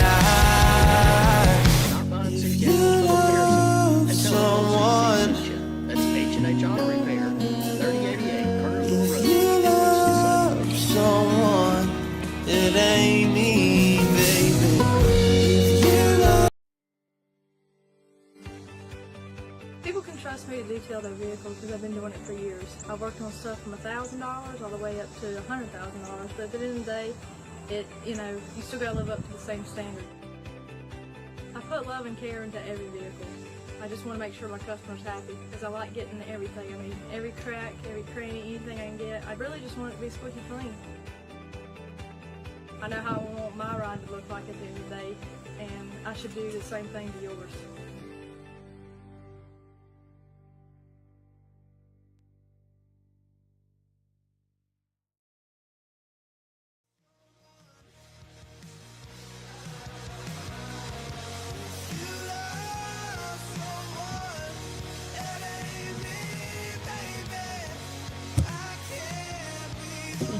Oh. What's going on? It's gonna break the damn studio. I think it's kicked in. That's Show yours. Well, yours is too big. Oh, yeah. Mine's Hold too on. big. Let's see. Yeah, that's 24 ounces. And mine's sugar-free. Yours says that too. Just kidding. It's sugar-free, too. It looks like a gas tank. For the second time in a row, he is on the line. I'm proud to present to you Pretty impressive. Bubba Pollard. BP, what's up, buddy? What's happening? You made it home? Are you in Georgia? Or are you in where? Alaska? Russia? Where are you? Yeah, finally I made it home Monday, or I drove home Saturday night after the race, and I've been home. I've been working. I've been living a normal life the last couple of days, so it's actually been pretty nice. Catching up, huh? Yeah, I got a lot of stuff going on. Busy. So it's been fun. It's been frustrating, been stressful. We got a couple more weeks. We got the Peach State Classic next weekend. Trying to get cars ready for the Derby. So yeah, we got a busy couple of weeks here, and then we're gonna settle in and take a little break after that. You deserve it. You deserve it more. There's no other person on this planet that deserves to take a break than you, BP. And I know you've done a lot. And you've had a lot going on, and we'll talk about the race at Sonoya Raceway here in a minute. But first off, with this, we're doing our Snowball Derby Countdown. We've done this. This is our third year to do it. Had Tim Bryant on earlier, and we're gonna get to that here shortly. And what I want to talk about is the weekend at Martinsville Speedway. And BP, I said it earlier at the start of the show. Sam Hunt, I told Sydney and Eric, and I told the people listening, I don't recall just going with Cale, Brandon Jones, and the times that I have spent in a garage area at a NASCAR race. I don't recall ever seeing a team owner on the pit box helping push a car, hands-on like that, man, at the Santa America tent where we were all at. And just, I was so impressed with that, man. I'm not just saying it. It's that man, class act. And you driving for him, you got to see more of it than I did. But, man, that guy's just the whole team, Bubba. I mean, I can speak enough about the way that whole team treated everybody, and such class act. Yeah, I mean, really, it doesn't get any better. He's a good person, and the thing about it is the whole team is like that, and that's what makes it so great. It shows what kind of person he is, what kind of people he's involved with. Like, people want to be better because they're around him. I feel like, if that makes sense. Like, yep. He's probably one of the best dudes I've ever met.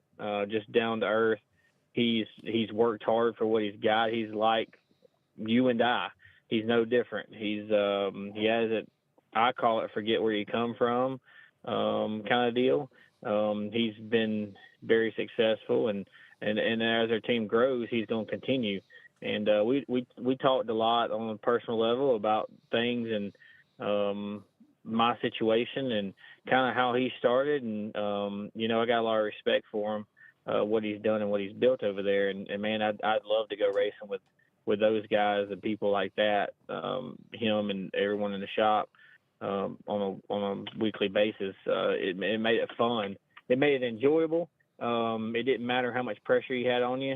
It was all about having fun. And he treated my sponsor that we brought to the table, or that we brought to the table, he treated them with respect, and that's all you can ask for. He you can't say enough about him, really.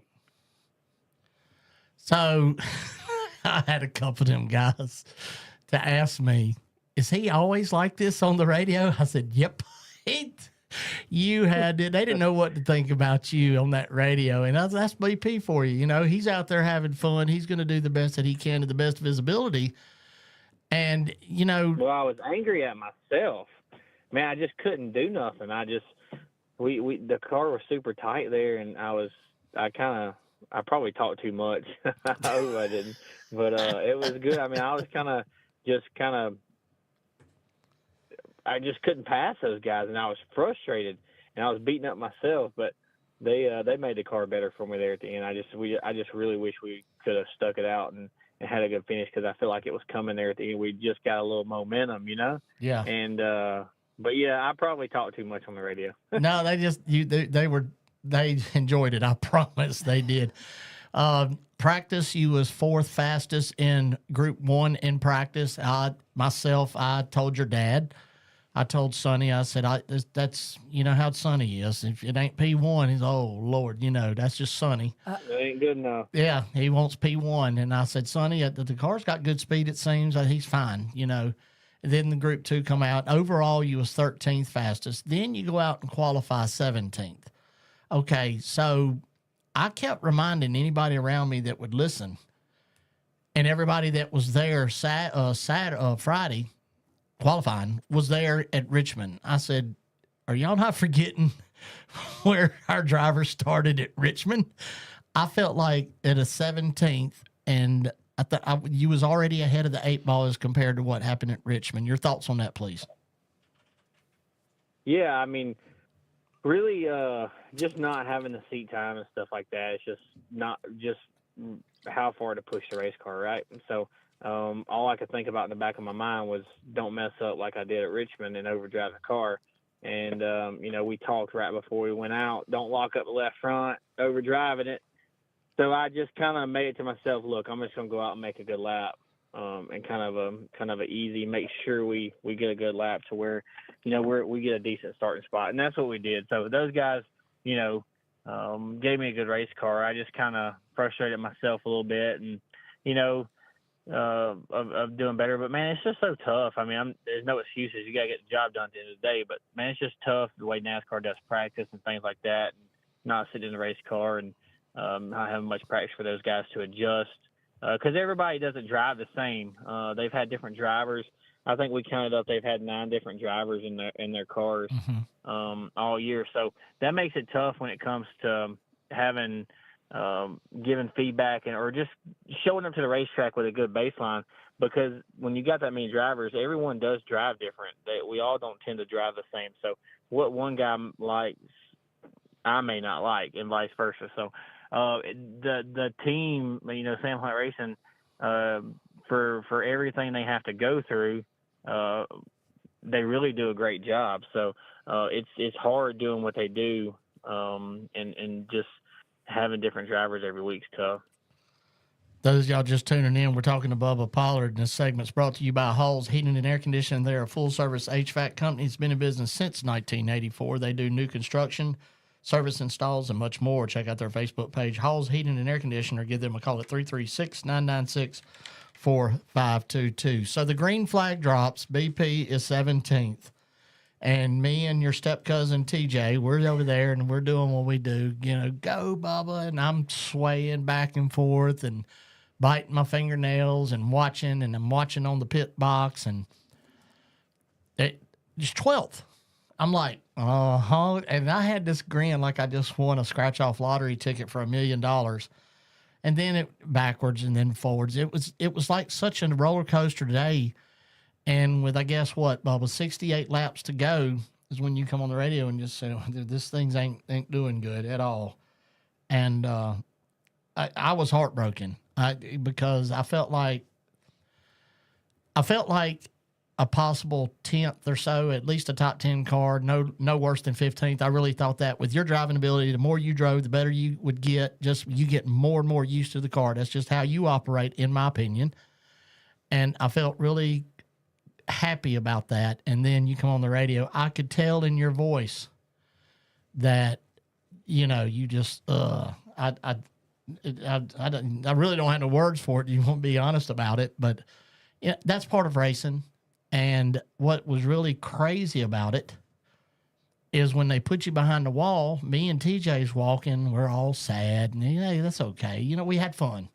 As long as Bubba had fun, that's all that matters. As long as the team owner's happy, that's what's important. Sandy America, they're happy. That's what's important. And Bubba, it looked like a marathon of about all 5 of them come running back, and they were telling me and TJ, go back, he's going back out. I'm like, what? He's going back out. I done put on Twitter, BP's done for the day, da-da-da-da. You went out and you said that you felt like the car was a little better. Yeah, no, I really, you know, the biggest thing was at those races, like, you got to survive and you got to be there at the end. And there's plenty of opportunities throughout the race that I could have been more aggressive and push my way to the front or door slam someone. And I didn't want to do that. Those guys race each and every week. I've only had one shot. So I wanted to try to make it to the end, you know, and give myself within 75 laps there a shot just to have a good finish. But so we kind of wasn't aggressive at the beginning of the day, but I kind of gotten in the swing of things, and it was kind of up and down day. But man, we really, right before the ignition box went out, we really had a great race car.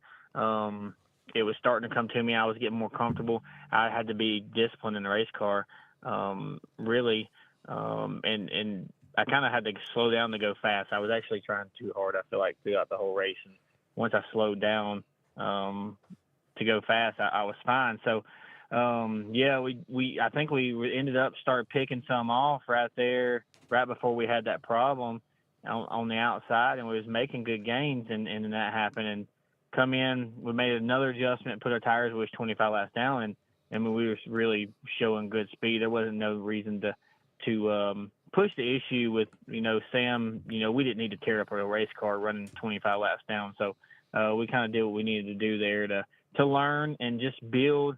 And who knows, if the opportunity gets where I could drive the Sam Hunt racing machine again, then we can learn and build off of it. So we took those notes and kind of know where to start at, and that was the biggest thing. So it was an up and down day. It was frustrating, but you know, we didn't have the result we wanted, but I did enjoy it. I had fun. You know, I feel like just running those 2 races, we can compete to win. I can do it. Just need to seat time. And like I said, just, man, great sponsors with Sandy America coming on board and giving me this opportunity. I've had 2 great sponsors, partners, man, that didn't have to do what they've done with Ream and JR stepping on board and doing what he did.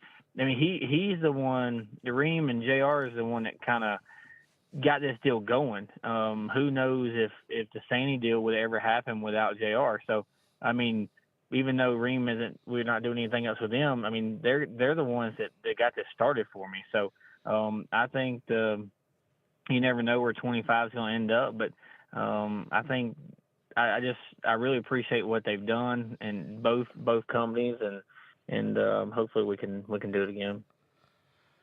Was it just me, or did you seem to like the outside of all at Martinsville, Bubba? I did. My car, I knew it was all about the rubber getting laid down. But it doesn't matter if it's a dirt car or the asphalt or the racing my Super Late model, I always tend to go to the outside. I don't know why. I think it's just my driving style or what, but I can really get some momentum going up there, and I just enjoy it. So maybe one day I'll get to go like Homestead or something. I can run against the fence, I guess, or Charlington or something like that. So it might fit me perfect. You just send it on the outside. That's what I'm gonna start calling him, Mr. Outside. Mr. Outside. Yeah, like his stepbrother Ricky Brooks.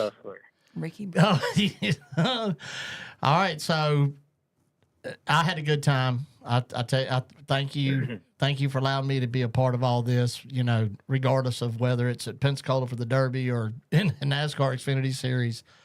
It's always a good time. It's always good. I love hanging out with your dad, Sonny. Me and him, we laugh so hard. You did really – I do want to talk real quick. after you done your thing at the fan zone, you did really good with that. I loved how the lady, I'm not sure who the lady was talking to you. And so it's good that I can say this because I'm not saying her name, but geez, I want y'all to know that lady asked Bubba Pollard, how many times have you won at the Snowball Derby? That Bubba, I about come. Yes, she did. That's Like, just like she did. over and She called over? me right out. Yeah, like, it was a good thing she was good looking. right? Because it was hard for me to keep my mouth shut down there. Do you hear me? I looked at your dad and he looked at me and I just palm face. I was like, she didn't do her homework on Bubba Pollard. Unless she did that on purpose. No. Clearly she did not know. Well, she knew a lot about me, but she didn't know that fact. Right. And she knew a lot about the Derby. But that's where I was like, oh, Lord. But one of the highlights of my day, and I got a picture of it, and I even gave it to Messer to put up, is Gregson's girlfriend and you signing her arm. I don't know why in the world that you signed a person dressed up as a hot dog. You signed, I don't know if you realize it or not. Unique thing. Yeah. I don't know if you realize this or not, but there was a little kid that I posted his picture and then on my Facebook, on my podcast Facebook page, and from Canada. So a little kid that raced with us at Bowman Gray, everybody's like, hey, that's Bubba from Canada. So, and then, is it Natalie? Is that her name? You signed her on? Yes, you mean Nicole? Nicole, yeah, Nicole. I don't know. Starts with the N. Yeah, Nicole. There's the picture right there, y'all. Y'all see that?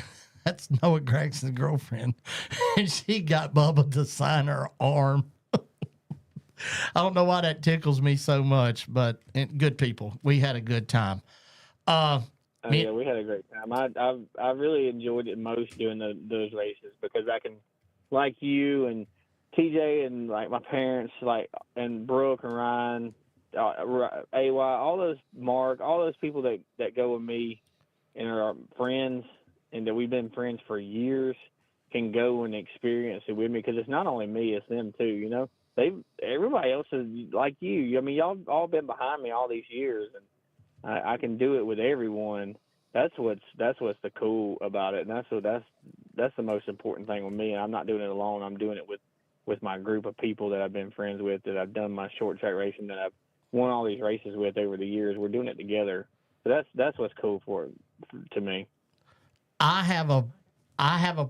We were at the Sandy America tent, eating and all that. And I guess it's the PR in me and just being around you or whatever. I found myself going, Bubba, you got to go to the Fan Fest. And Bubba goes, I've got a boss. That's right. Yeah, I did. Yeah. But anyway, talking to Tim Bryant earlier, and we talked about this, and it's just something that you're very well aware of, and it's just like Dale Earnhardt racing at Daytona and all those years at the Daytona 500. Last year, in my opinion, that was about to me, you had the car. You and Stephen Nasse in the past have had issues, okay? That's the best way to put it. Y'all are known for not going to Thanksgiving with each other. But at the same time, there was a lot of, to me, mutual respect shown with 8 laps to go at the Snowball Derby. It's almost like that's okay, this is the Derby. It ain't okay to wreck me, but I understand. And I'm not calling it either person at fault or anything. We showed the preview of it off of Tim Bryant's Facebook page with the Snowball Derby. The promo they put out, we showed it earlier. And it's just like one of those things that I've been saying this to you for the last 15 years. This is your year. And I'm going to say it right now. I just feel like if there's ever been a time for you to win this race, it's everything, the momentum, and the way things have been going. Bubba, I feel like this year has to be that year. I don't know. Hell, I really don't know. I mean, we're going to go down there and give it hell. I don't know. I'm taking 2 new race cars, and I'm going down there and kind of think outside the box. I do so well during the summer down there that I kind of my own worst enemy, I guess, because I don't like changing what I got, and because I know it's been good for me, and it's just all the hype and stuff, people coming up to you and, want you to win, and I want to win it bad. But hell, man, if it happens, it happens. It's good. If it don't, it's fine. I've done some things. I've won races. I've enjoyed doing what I do. Do I want to win? Hell yeah, but it is what it is. I mean, it's in God's hands and His plans. Of if it's meant to be, it's meant to be. I mean, if it works out, good. If it don't, we're gonna live another day and go on and try it again. That's right. I agree 100%. Looking forward to that too, and it's just right around the corner. But before that, at Sonoya Raceway, you and your family are going to put on what I've considered in the last year and what have you, and how this thing's going. This Peach State Classic has turned into a big deal for the dirt world. Yeah, we're going to start calling it the Rainy Peach State Classic. Yeah, or something. yeah, I don't know what we're gonna right. call it, but, the race is usually this is the week that the race is every year for the last 3 years now, and we moved it back because of a schedule conflict with Flo. Well, not with Flo, but with Lucas Oil racing at Ocala. The one they're shutting down. My mind went blank. I guess it's Ocala. Not Ocala. My mind went blank. But anyways, it is a schedule conflict down there, so we moved it back. And you know what it's doing right now? Training. It's raining. So maybe somebody's looking out for us. And it's supposed to rain all week this weekend. So hopefully moving it back a week this week is going to be good for us. But, yeah, we're excited about it. It's the last points race of the Flo Castro Dirt Late Model Series. And I think they're at an 8-point battle between Bobby Pierce and Ricky Thornton Jr. So it's going to be good. We got all the big guys coming. It's going to hopefully draw us a crowd, and we're excited. We got a band playing. We got our local racing on Thursday night with some super late model practice, and then we have a $20,000 to win Friday and a $30,000 to win Saturday. So we're got a meet and greet. We're going to play cornhole with the drivers. We got a band that's going to play Thursday night and Friday night, and we're going to have some fun, man. Hopefully you can come down here with us and hang out and see what it's about. And man, we it doesn't matter what we do, we're going to have fun, and that's the most important thing, right? Yeah, well, you just maybe Sydney looks over with a big smile like, haha, you don't get to go. I am obligated for the next 2 weeks to hold a microphone and talk to fans in the stands. I wait now, see if I'd been hired by Sonny Pollard or Andrea or Miss Vicky as a hype guy or something at that track, that's where I'd be. Yeah, you need to get Sydney down there and let us experience the real Pollard. I don't know. Experience. Y'all's stories make me a little nervous. And I ain't eating them, what are them things with the legs y'all was eating? Crawfish. I ain't eating that. Oh, they're good. No. Bubba's girls eat them. His kids eat crawfish. Well, that's one thing I've always wanted to try. It's good. Crawfish. Hey, did Merritt have a good time, Bubba? No, she had a great time. So, yeah, my other two stayed at the house, and she got to experience Martinsville alone. Well, just her and her mom and us. So it was great. She really enjoyed it. She did great. She told me, I got home Sunday and I was give out because I drove all the way home Saturday night, and she's like, I'd say I'm tired. And she's like, Daddy, why are you tired? I said, because I've been racing. She said, well, I don't know why you're tired because you finished last.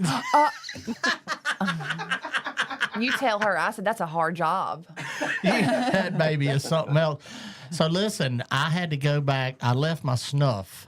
So it was Friday or Saturday. I can't remember what day.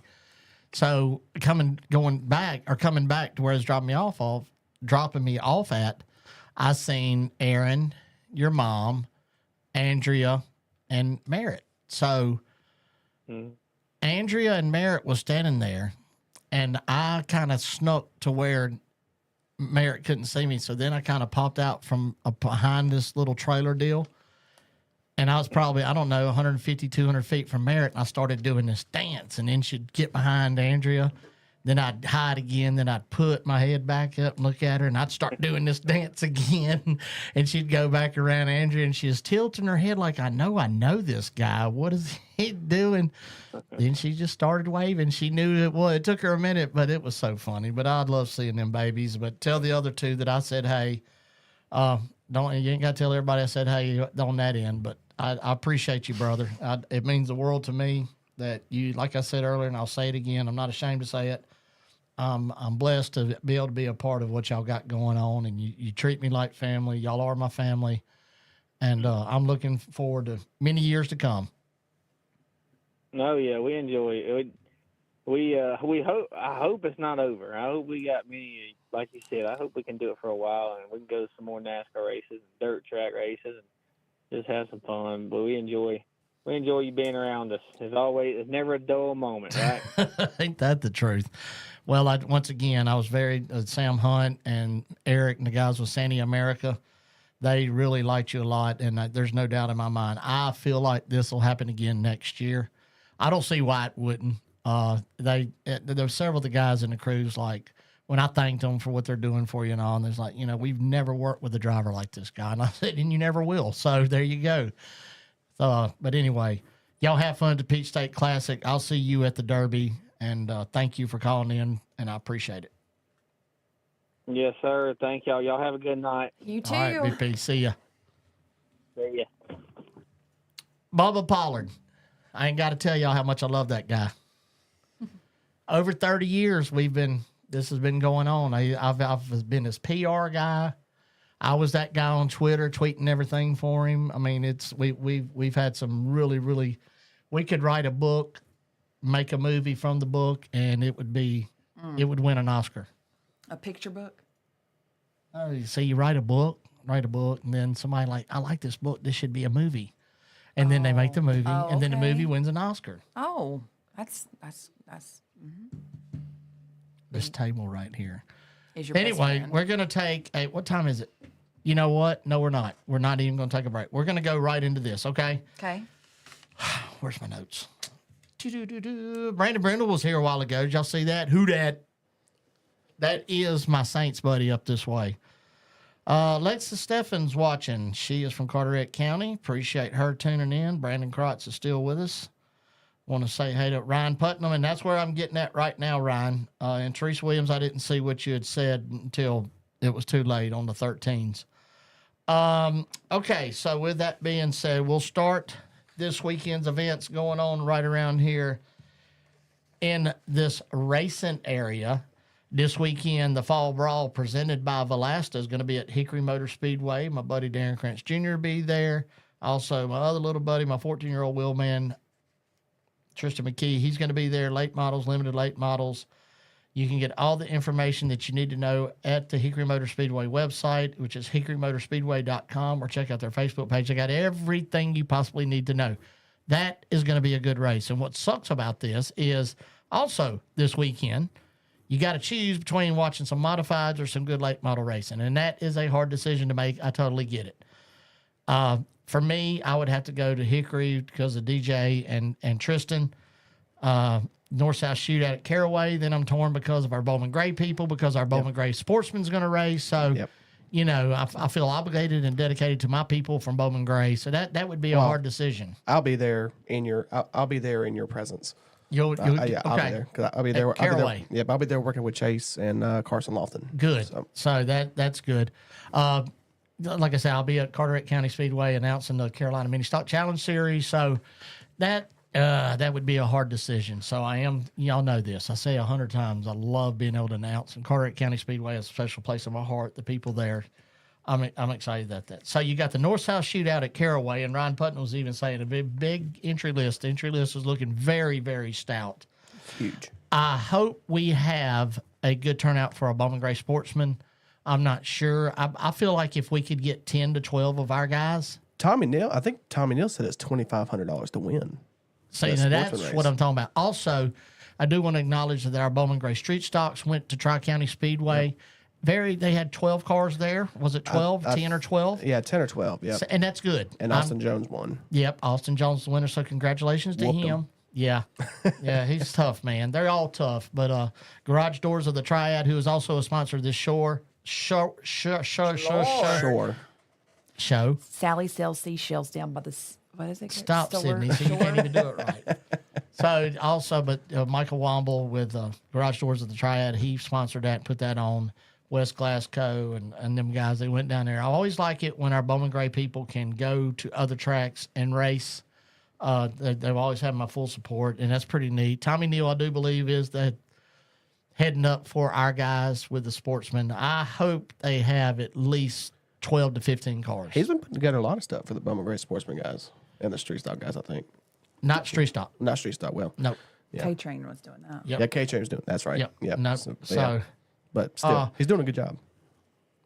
I mean, it's you call people and you do what you say and say what you're going to do, and you're going to have success. Surround yourself with a few good people. Good's going to prevail. There's no doubt about that. Also, I need to go to Justin Long's Facebook page here real quick. I want to talk about, I told y'all several weeks ago that we will not forget about the people of Western North Carolina. There's a bunch of feel-good stories on there and all that. I get it, but let's just understand something. It's not all peaches and cream over there by no means, in no way, shape, form, or fashion. Justin Long come back from there, and October 27th, let's see, he posted it. Let me just find it real quick. Y'all bear with me here. Okay, just 2 days ago, Justin Long reported that he returned from the trip in Western North Carolina in Henderson County. All of their supplies were donated to a community called Bat Cave. We all know up here about Bat Cave. Place was just wiped completely out. They went and they picked a business called Hip Hen Uniques, and they went and delivered. And this business that they went to, they've lost everything. And Justin and some people, they went and brought all kind of stuff to those people. That's a lot to read. Y'all check it out, Justin Long's Facebook page. But there's still a lot to be done. Justin is the one that I know for sure that is still doing back and forth stuff. It's just Justin Long on Facebook. He's a friend of mine's on Facebook. Go to my page and you type it in and you'll clearly see it. They have a church for a meeting place, and they have him and Ricky Kimmel. They have a place to where they can go and things are being done how it should be done. People are getting what they need, and there's still a lot more that needs to be done. So y'all remember in your prayers, please, y'all remember the people of Western North Carolina. That is something that we cannot forget. We will not forget. If y'all want to help maybe in some kind of way, shape, form, or fashion, you let me know. If you don't know how to get in touch with Justin or can't find his Facebook page, please send me a message and let me help hook y'all up. Mm-hmm. It doesn't matter if you want to send, if you want to send a pair of socks, me and Messer, I will drive there to give a pair of socks to a family. Talk to Miss We'll find Vicky. a way. Huh? We'll find a way. Yeah. I mean, we'll get it done. Are you saying you wouldn't go with me? No, I'll go with you. We'll pack the Suburban, go up there. That's what I'm saying. We will go. I will. The seats go down. Yeah. We can put some stuff in your lap and we can go. Well, I've told this to y'all, and for those of y'all that hadn't known that, being where I'm from, I went through Katrina, I smelt it, I felt it, I touched it, I tasted it, no power, no clean water, no nothing. And I honestly believe that these people in Western North Carolina, it was worse than what I seen personally in Pascagoula, Mississippi with Katrina. And bless their heart. It's a sad deal. There's families and babies in tents, and it's cold up there, people. Yep. It's cold up there in the mountains. But anyway, so y'all remember the people of Western North Carolina. So I'm going to change the subject now before we go off the air. I told y'all we're going to be done by 9. I am fixing to do my very best. We got 6 minutes. You got pictures ready? I do. Give me 1 second. All right. So while Messer gets ready, we're going to show y'all some pictures. Y'all know about Noelle Franklin, Noelle Strong. She's a 7-year-old, has cancer, and 8 days ago, yesterday, a week ago, this child had her leg removed. Me and Sydney, we talked about that, and you used the word that you used that night when we talked about this was I can't remember what you said. It's Messer's putting some pictures up. How a child can go through this and Oh, being resentful. huh? What I saying? Like, well, I don't know. Let me see. Not resentful. No. Just keep going. I got this. But anyway, I want y'all to look at these pictures right here that Messer's going to show. He'll let them stay up just for a little bit. This child, y'all, you can go to Noelle Strong, her Facebook page, and these pictures show another one. Well, I'm a little slow. I'm sorry, Messer. I want y'all to notice. I sent him about 6 pictures, and there's something in every picture that you're going to see about this child. Okay? Every picture that Messer is going to let y'all see is a smile. Yes. You look at these pictures of this baby girl, 7 years old, just had her. It's been 8 days, and this child, she don't want to stay in the bed. She wants to get up. She don't want her wheelchair. She wants her walker. She's on the move. She is just Not resilient. in Resilient. Yes. Is how a child does this, people, I'll never know. I'm amazed. I'm touched. It helps me so much. And, you know, I was saying earlier, we moan and we gripe and we get pissed off at each other because somebody's a Democrat, somebody's a Republican. And, you know, God forbid all that happens. But, and, you know, we get, you know, somebody gets a race car wreck. Yeah, I know it's a lot of money. And a lot of y'all get on Facebook, not y'all personally, but I see people get on Facebook, act like they're 7 years old and acts like a complete foolish idiot on Facebook. And then you have a 7-year-old who has her leg removed and smiles in every picture that's taken. Valasta.net. So, you know, where I'm going with this is we get so angry and it doesn't even make sense. And, you know, the stuff that I'm guilty of it. Don't think I ain't talking about myself, people. Y'all know me. My mouth get real big. But at the end of the day, I'm trying to be better. I want to be better. And I look at these pictures of Noelle every day. And I try to share the post from her mom, Tony, and her dad, Dylan, because to me, it inspires me. It inspires me to it's hard to even describe. We will be there to present this money to them the week of Thanksgiving, just 2 weeks away, 3 weeks ago, whatever it is. And it's going to be a good day. And we're looking forward to that happening and the rehab and stuff this child's going to have to go through. But the moral of all this, I'm saying the 7-year-old hit this head on. And that's amazing what this child.